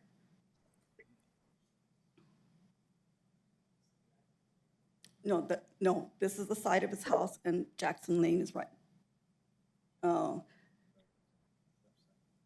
Right. So that tree would be, and the light pole would be the utilities that are there on Jackson Lane also. So. Chair, just real quick, I mean, ultimately, it falls on the P&Z to dictate whether or not that's going to be a condition. But I do want to point out that the applicant still, if approved, still has to go through building services for to get a certificate of occupancy now for the new use. And that's going to trigger a building permit that's going to also have to be reviewed by county engineering. And county engineering, they're going to be the ones that are going to have the final word on whether or not the existing access is going to work for the proposed use, or if they're actually going to have to get access off of Jackson Road. I mean, there might be an existing driveway off of Doña County Road, but that's just because the house has been there forever. Now we're coming in with the new use, and that might change things a bit. But ultimately, the applicant will have to get approval from county engineering to access off of Doña County Road. And if not, then they might, he might have to be forced to use Jackson Road for the new use. Thank you. So Albert, you're saying that we don't need to put that condition on there because county engineering will take care of it during the building permit phase and certificate of occupancy. County engineering might come back and say, no, you guys can't access Doña County Road because of the amount of traffic that could potentially be generated.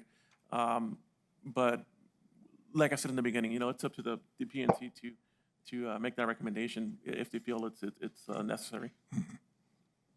So my conclusion is we can set aside the access issue and just deal with the land use issue. Mm-hmm. That is correct. That's right. Thank Mr. you. Chair. It appears that what I see there is a crusher fine road. No base course. That's not a very good picture. There's another one, another slide. That one. That is just basically crusher fine on top of, appears to be clay. Yes, Am I correct? yes. I don't believe, I'm not an engineer, but I'm saying that crusher fine over sandy clay loam, I don't think that there would be, in the event that we had quite a bit of rain, I don't think it would be able to sustain a very heavy piece of equipment going in there, including maybe even an ambulance. I'm not too sure, but engineering would be able to access that, right? Give us information regarding that? And the fire marshal as well, because it would be a commercial building permit. So say in the event that we were to approve this case with conditions, right?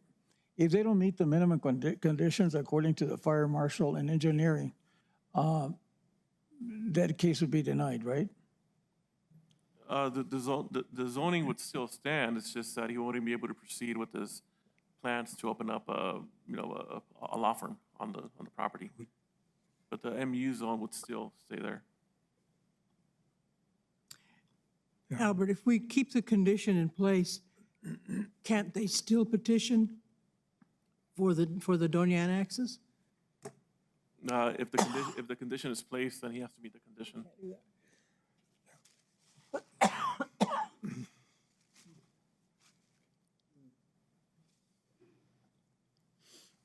I think I would suggest not putting the condition on and letting county engineering and the fire marshal handle it.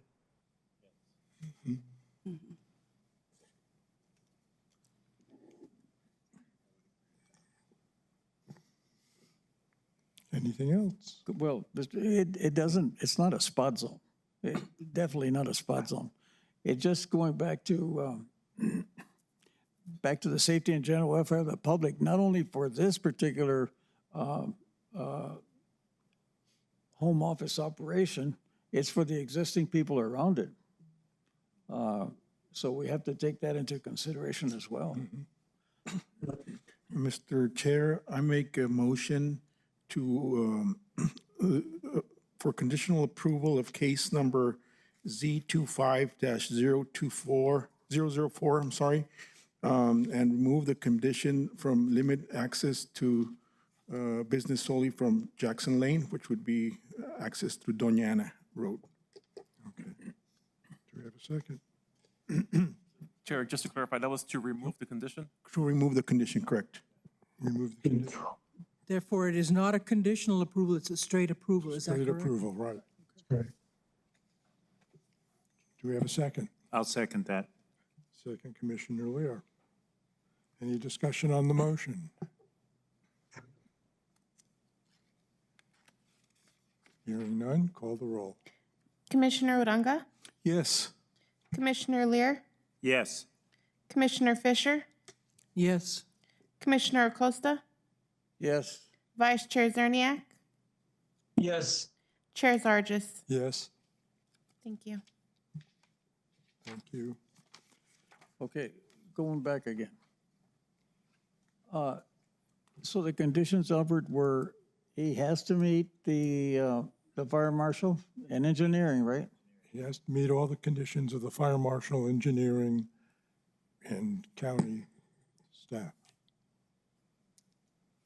So, and just to clarify, I mean, there are no conditions on the zone change itself, but the applicant will still have to meet the requirements that are going to be dictated by the fire marshal and county engineering through the building permitting process. Okay, because there was nothing said with the highway department. DOT didn't say anything, there was no comments on that. Am I correct? I believe Doña Road, it's a county maintained road, right? Okay. It's a county road? Road, yes. Okay, Doña Road's a county road. all right. Okay, we good? Moving on, Z 25005.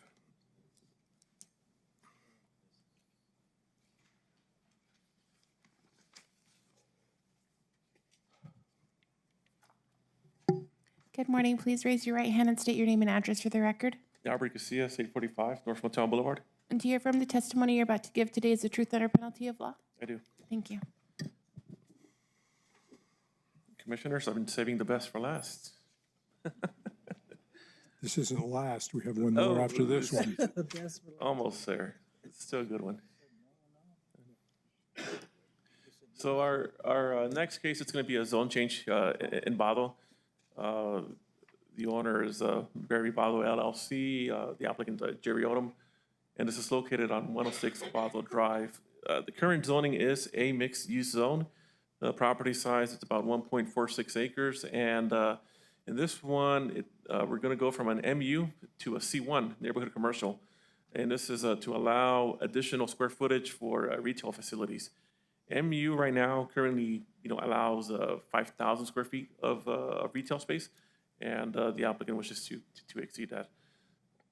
When we look at the location map, this is the subject parcel. This is Vado Drive. We have South Main Street right here, and then we got the railroad to the west, and it's a little far out, but basically I-10 is over here to the east.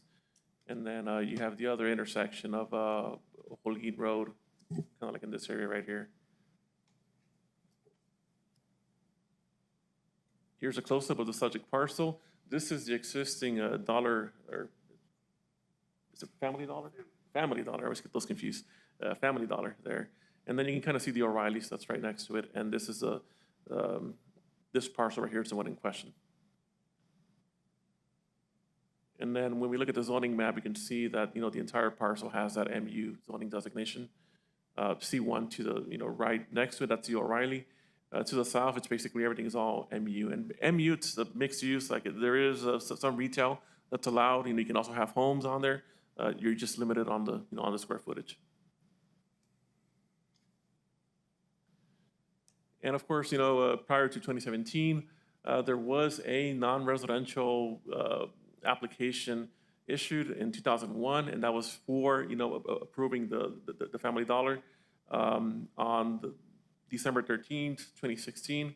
After the UDC, became official, it went from that PDNR to the MU. The existing Family Dollar that's there, it's close to 8,000 square feet. That was built back in 2002. The O'Reilly, it's 7,000 square feet. That one was built a couple years ago. Bado Drive is a New Mexico DOT maintained right away. But just right here in itself, with the Dollar General there, with the Family Dollar there, it already exceeds the 5,000 square feet. So basically, if they wanted to come in and do some kind of addition, they wouldn't be able to. If they wanted to do another building, they wouldn't be able to. Their only option would probably be to subdivide the property and still be limited to 5,000 square feet on that extra, lot. And then just to recap, we're going from MU to C1. This was the site plan that was originally approved for that Family Dollar. We can see, the square footage, the entrance, and I'll show you guys some pictures of what it looks like today. This is where the O'Reilly's located, and I pulled up the, that site plan from O'Reilly just so you guys can have an idea of, how it sits on the property. Here's more of a zoomed out of the area. You got that intersection of Bado and South Main Street. Those are the two existing buildings. And then so that's the Family Dollar that was built, in the early 2000s. Subject parcel is going to be right right next to it, right here. Well, it's all one parcel right now, but this would be the area of concern, that where they can't do any additional buildings because of that 5,000 square foot cap.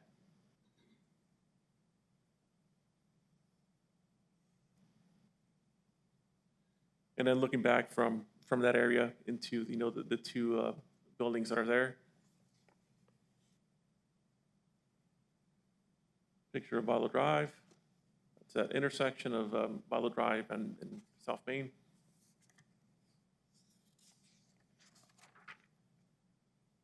And this is just what's north or across Bottle Drive. So these are the requirements that we look at when looking at zone changes. 203.d for decisional criteria. Those were the properties that were notified. Really, I mean, no comments in favor or against the request. One property owner did come in yesterday. She really didn't have any concerns or opposition to it.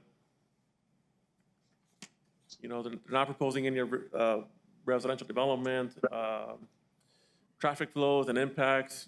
You know, if they get approved and they do come in here and apply for a building permit, they're gonna have to get a New Mexico DOT driver permit. So, you know, impacts are gonna be minimal. And getting approval of the zone change will allow the applicant to, you know, expand on additional retail facilities. Water and potentially sewer is available from Lower Rio Grande. I didn't get the official notice on sewer because it was going to take a while for them to go out there and verify that. But they can also install a septic. You know, that's also an option. So we do believe that there is sufficient infrastructure capacity for the proposed use. Impacts, I mean, the property has direct access to Bottle Drive. It's currently being used for retail purposes. We saw that there's an O'Reilly's right next to it, but there are other, you know, commercial, even industrial uses nearby. So, you know, with this said, we do believe that the applicant meets the decisional criteria for 203.d.1. We don't believe that the request is in significant conflict with the comp plan or any adopted or approved county plans. You know, it meets the, you know, the following goals, G2.2. You know, we talk about supporting, you know, businesses here in the county, keeping money from leaking out. For a change of conditions,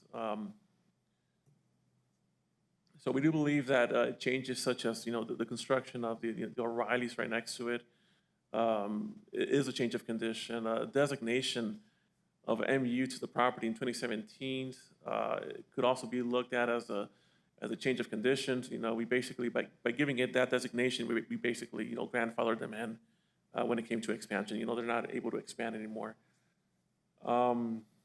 Since the existing Family Dollar store is, you know, almost 8,000 square feet, and it was built in, you know, 2002, probably, you know, the most appropriate zoning designation would have been that C1, and that should have been considered back in 2017. The applicant is proposing to zone to C1 from the current MU designation. If denied, the applicant could still probably, you know, the only other option that I can see, it's, you know, subdividing the property and being capped at 5,000 square feet. We don't believe it's considered spot zoning. It is in harmony with other existing uses, and it will be a benefit to the community by allowing additional retail space. So with that said, you know, the findings that are included in your packet, we do believe that it does satisfy the decisional criteria for a zone change. There is, you know, a change of conditions, and it's not considered a spot zone, and it does meet the comprehensive plan. And of course, our recommendation is for approval of this case, Z25-005. That's the end of my presentation. The applicant is here as well to entertain any questions. So, questions of staff? Let's hear from the applicant.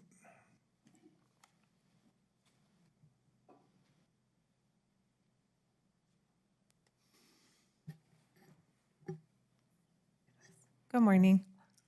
Can you raise your right hand and please say your name and address? Jerry Odom, 1033 Broadmoor, El Paso, Texas. Thank you. Do you affirm that the testimony that you're about to give is the truth under penalty of law? Yes. Thank you. Thank you for hearing this case. I'm the developer of that property. I built that Family Dollar, that's what we do a lot of, is build stores like that. In fact, we did quite a few in your county. Back down here on New Mexico 478 at Tortugas, we have the Family Dollar, AutoZone, and Circle K. After I built this, I sold it to a man in Chicago, Mr. Barry. He has since passed away, and his wife, his widow, is the owner, and she's just trying to clean up her estate. And in the process, she had a buyer for the property. In the due diligence, they discovered the MU zoning. We did not know that any zoning had been placed on it. When we built it in '03, apparently there was no zoning.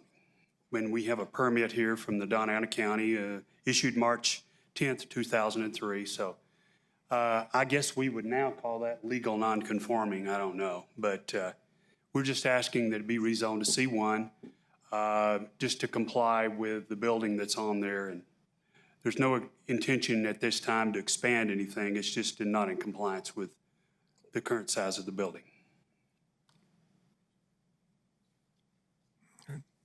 Questions of the applicant? He answered Commissioner Lear's already.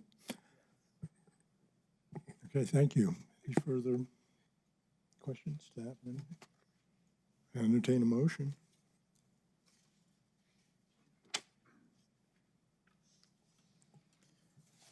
I make a move based motion. on findings of fact, staff Nelson, agency comments, staff recommendations. I move that we approve case number Z25-005, zone change on a 1.46 acre parcel currently zoned mixed use to C1 neighborhood commercial. Second. I second that motion. Okay, motion by Commissioner Lear, second by Commissioner Fisher. Any discussion on the motion? Commissioner Uranga, Yes. Commissioner Lear, Yes. Commissioner Fisher, Yes. Commissioner Acosta, Yes. Vice Chair Zerniak, Yes. Chair Zargis. Yes. Thank you. Thank you. Moving on, case number Z25006.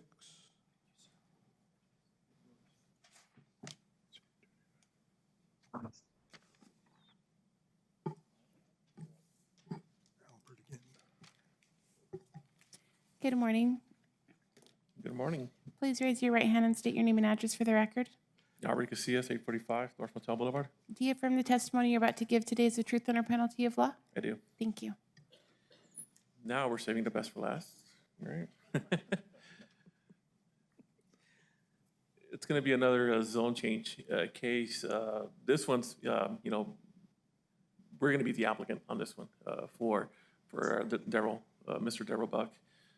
This is for the KOA that's just right up the road on Picacho here, but they're off of Weinrich Road. The zoning is, current zoning is DM, Mobile Home Park. And they have about 11.81 acres that are currently zoned with the DM zone. And we're going to go from a DM to a C2. And this is in order to allow the expansion of the existing KOA that's there. Here's a location map. So we basically have West Picacho here. This is a subject parcel. This is Weinrich Road. And just a close-up of the, you know, the property itself. West Picacho over here. Weinrich connects to it. So basically anybody who's traveling there, you know, they come up on Weinrich. This is the main entrance right here. It's all paved. You know, it's all laid out there. This is their main building here, where, you know, anybody who wants to stay, this is where they stop, sign in, and do all the, you know, all the paperwork right here. And you know, everybody circles around, and that's basically what, you know, what the parcel looks like. The expansion is going to be down here in this area, right down here. So they do have another entrance off of Weinrich.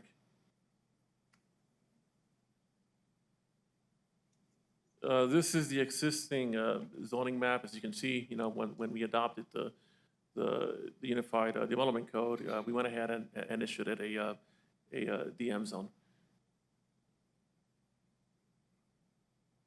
But before, you know, the UDC got adopted, it actually had that EC2 zoning designation, which, you know, it's basically, you know, that would transfer to our our C2 district that we have now under the UDC. RV parks were permitted by special use permit in the EC2 and the EI1 district.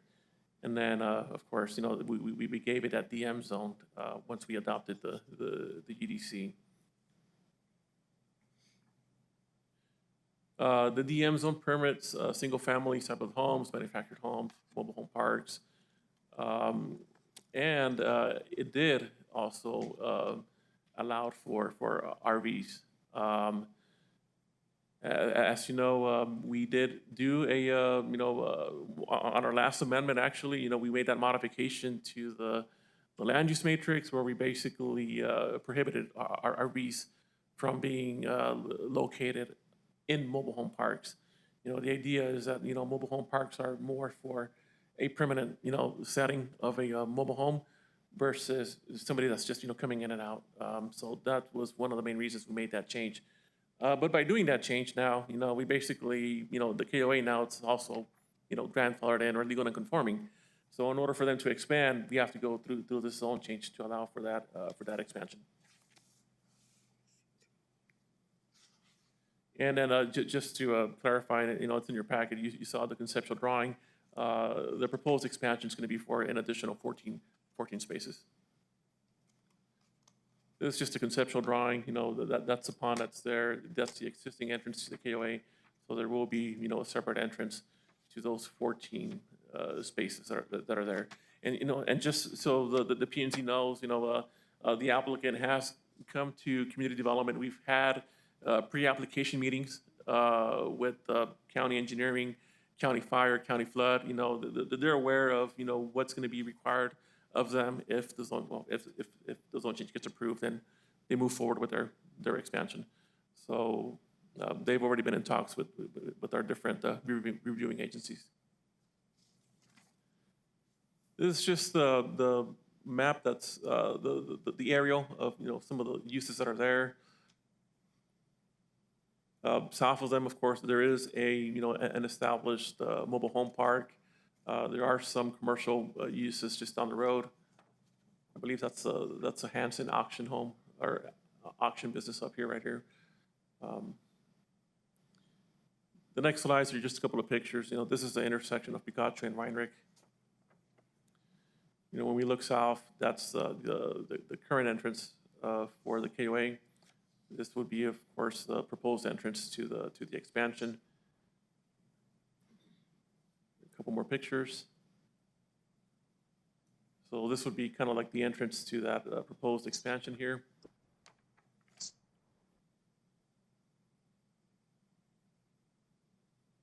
And then just looking on top from the existing KOA down onto the area where you're going to be adding those 14 spaces. This is their, the main facility here where, people can go in there, and this is where, they register. And then just, looking around at some of the existing facilities.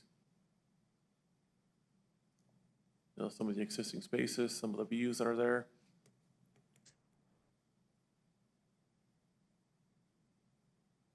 As you can see, everything's pretty much, paved, well maintained. And then this is just kind of like where people drive in. Looking at our zone change evaluation requirements, we got to look at 203, 203.D. Those were the properties that were notified. Really, we didn't get any letters in opposition support. So, we're not proposing any, residential development. It is for the expansion for an additional 14 spaces. We don't anticipate any, no large impacts to traffic flows. It is an established business. They're only adding 14 additional spaces. They've already been in contact with the county engineering and county fire marshal, so they know what's coming down the road for requirements to make those improvements. Let's see here. Water is available, and per the applicant, I'll let the applicant address this. I don't know if there has been an approval yet, but they know what they have to do. I think the additional, basically what we're waiting on is on the approval of the zone change before they proceed with all the, requirements that NEBD is gonna have them make. So we do believe that, that there is sufficient infrastructure for what's being proposed. The property has direct access to South Weinrich Road.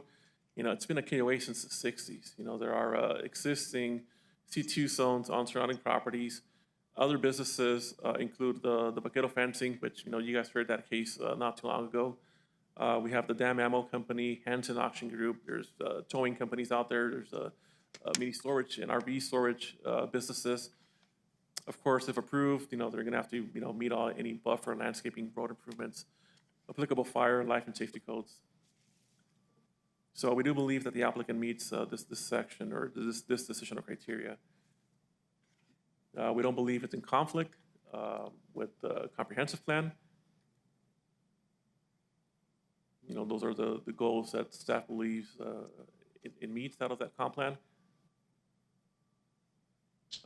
Change of conditions. Let's see here. I mean, during the last amendment, I talked about this. We're allowing RV parks in the DM zone, and we're not doing that anymore because of the last amendment. And now that they're trying to expand, well, of course, they need the zone change.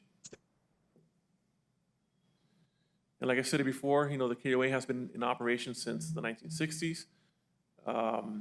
It did have that EC2 zoning designation under the ETZ, and then it went from EC2 to the DM. We don't believe it's a spot zone. There are other commercial uses. It did have that EC2 designation before, and the property size is 11.81 acres. So for our findings, we do believe that it meets, section 203D of, zone change requirements. We don't believe it's a spot zone and that it's not in conflict with the comprehensive plan, based on those goals that are there. So for this zone change request, we are recommending approval of case number Z25006 to go from DM to the C2 designation. And with that said, we do stand for questions, and the applicants are here as well. Questions of staff? I have a question. In the analysis, you mentioned road improvements. Does this mean that this would be paved like the rest of the park? That's correct, yes. Okay. Anything else? Let's hear from the applicant.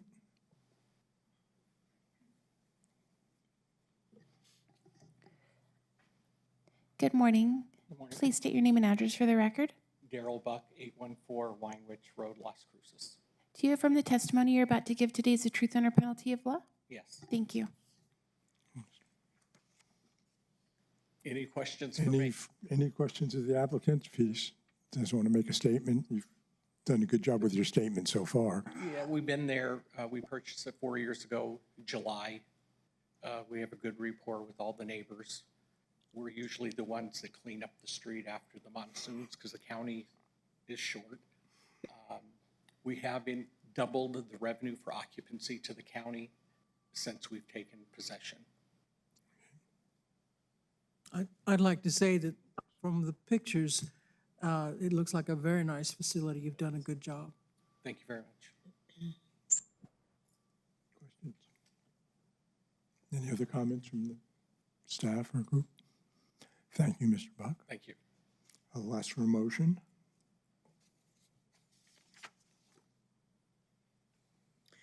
Based on the findings and the facts of the staff analysis, I'd like to make a motion to approve case number Z25-006, a zone change on 11.81 acre parcel, now zoned mobile home park DM to C2 community commercial zone. To allow Second for motion. expansion. Second discussion on the motion. Well, Commissioner.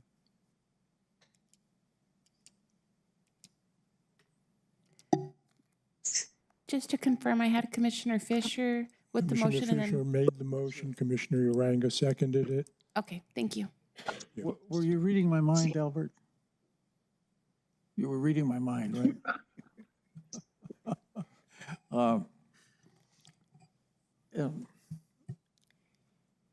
I would say that that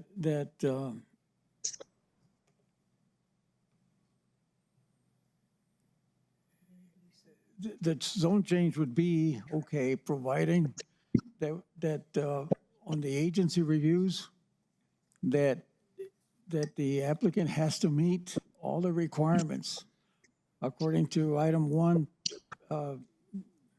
engineering, flood commission, fire marshal, and there's nothing also on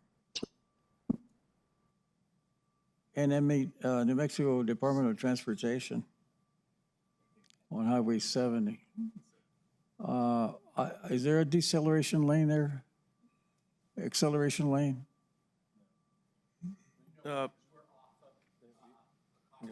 Weinrock. Right. Yeah, Chair, Commissioner Acosta, I mean, we did have a comment from New Mexico DOT and, let's see, and basically they were just concerned with direct access onto West Picacho Avenue. I mean, if that was going to be a proposal, which I don't think it could be achieved because of the topography that's out there, that they would still, require a driveway permit. But for now, they really didn't have any comments because their main access is going to be off of Weinreich Road, which is a county-maintained road. So they will have to get a driveway permit from county engineering. And no comments from New Mexico Department of Transportation? Yeah, that was it, that if they access Picacho Avenue, that they have to get a permit from them. Okay. Anything else? Commissioner Uranga, Yes. Commissioner Lear, Yes. Commissioner Fisher, Yes. Commissioner Acosta, Yes. Vice Chair Zerniak, Yes. Chair Zargis. Yes. Administrative approvals. Mr. Chair, we're still working out the kinks, but we should be on track next month. Okay, great. No problem. Thank you. Staff input? Mr. Chair, I would like to introduce our new employee, Denise Trujillo. She will be a secretary for the Community Development Department and assisting Eileen with administrative duties. Welcome. Welcome. Thank you. You just don't realize what you're getting yourself into. We've warned her. Commission input. Phil? Yes. Phil? I'm Commissioner going to miss the Zerniak. April 10th. Yep, I'm going to miss the April 10th meeting. I'm going to South America. Okay. Going where? I couldn't hear. Just be careful. Do you with- want me to repeat that? Just be careful with that trip because that's not a great area right now. Okay. Anything else? Commissioner Costa. Well, I wish him well. Hmm? Zerniak. Safe trip. Yeah, have a good, Thanks, safe Mel. trip. And then one Yeah. other thing, just a reminder about the P&Z appointments. We do have 3 commissioners' terms that are expiring at the end of this month, at the end of April, I'm sorry. And the Board of County Commissioners will making those appointments at their second meeting in April. And the deadline to apply is next Friday, the 4th? Next Friday, right? Next Friday. Do we have, me, Commissioner Zerniak, Commissioner Zargis, and Commissioner Jimenez. Jimenez will not be running for reappointment. do we have many others coming in yet, Eileen? Or? I've received both yours and Commissioner Zerniak, and I received 2 others. Okay.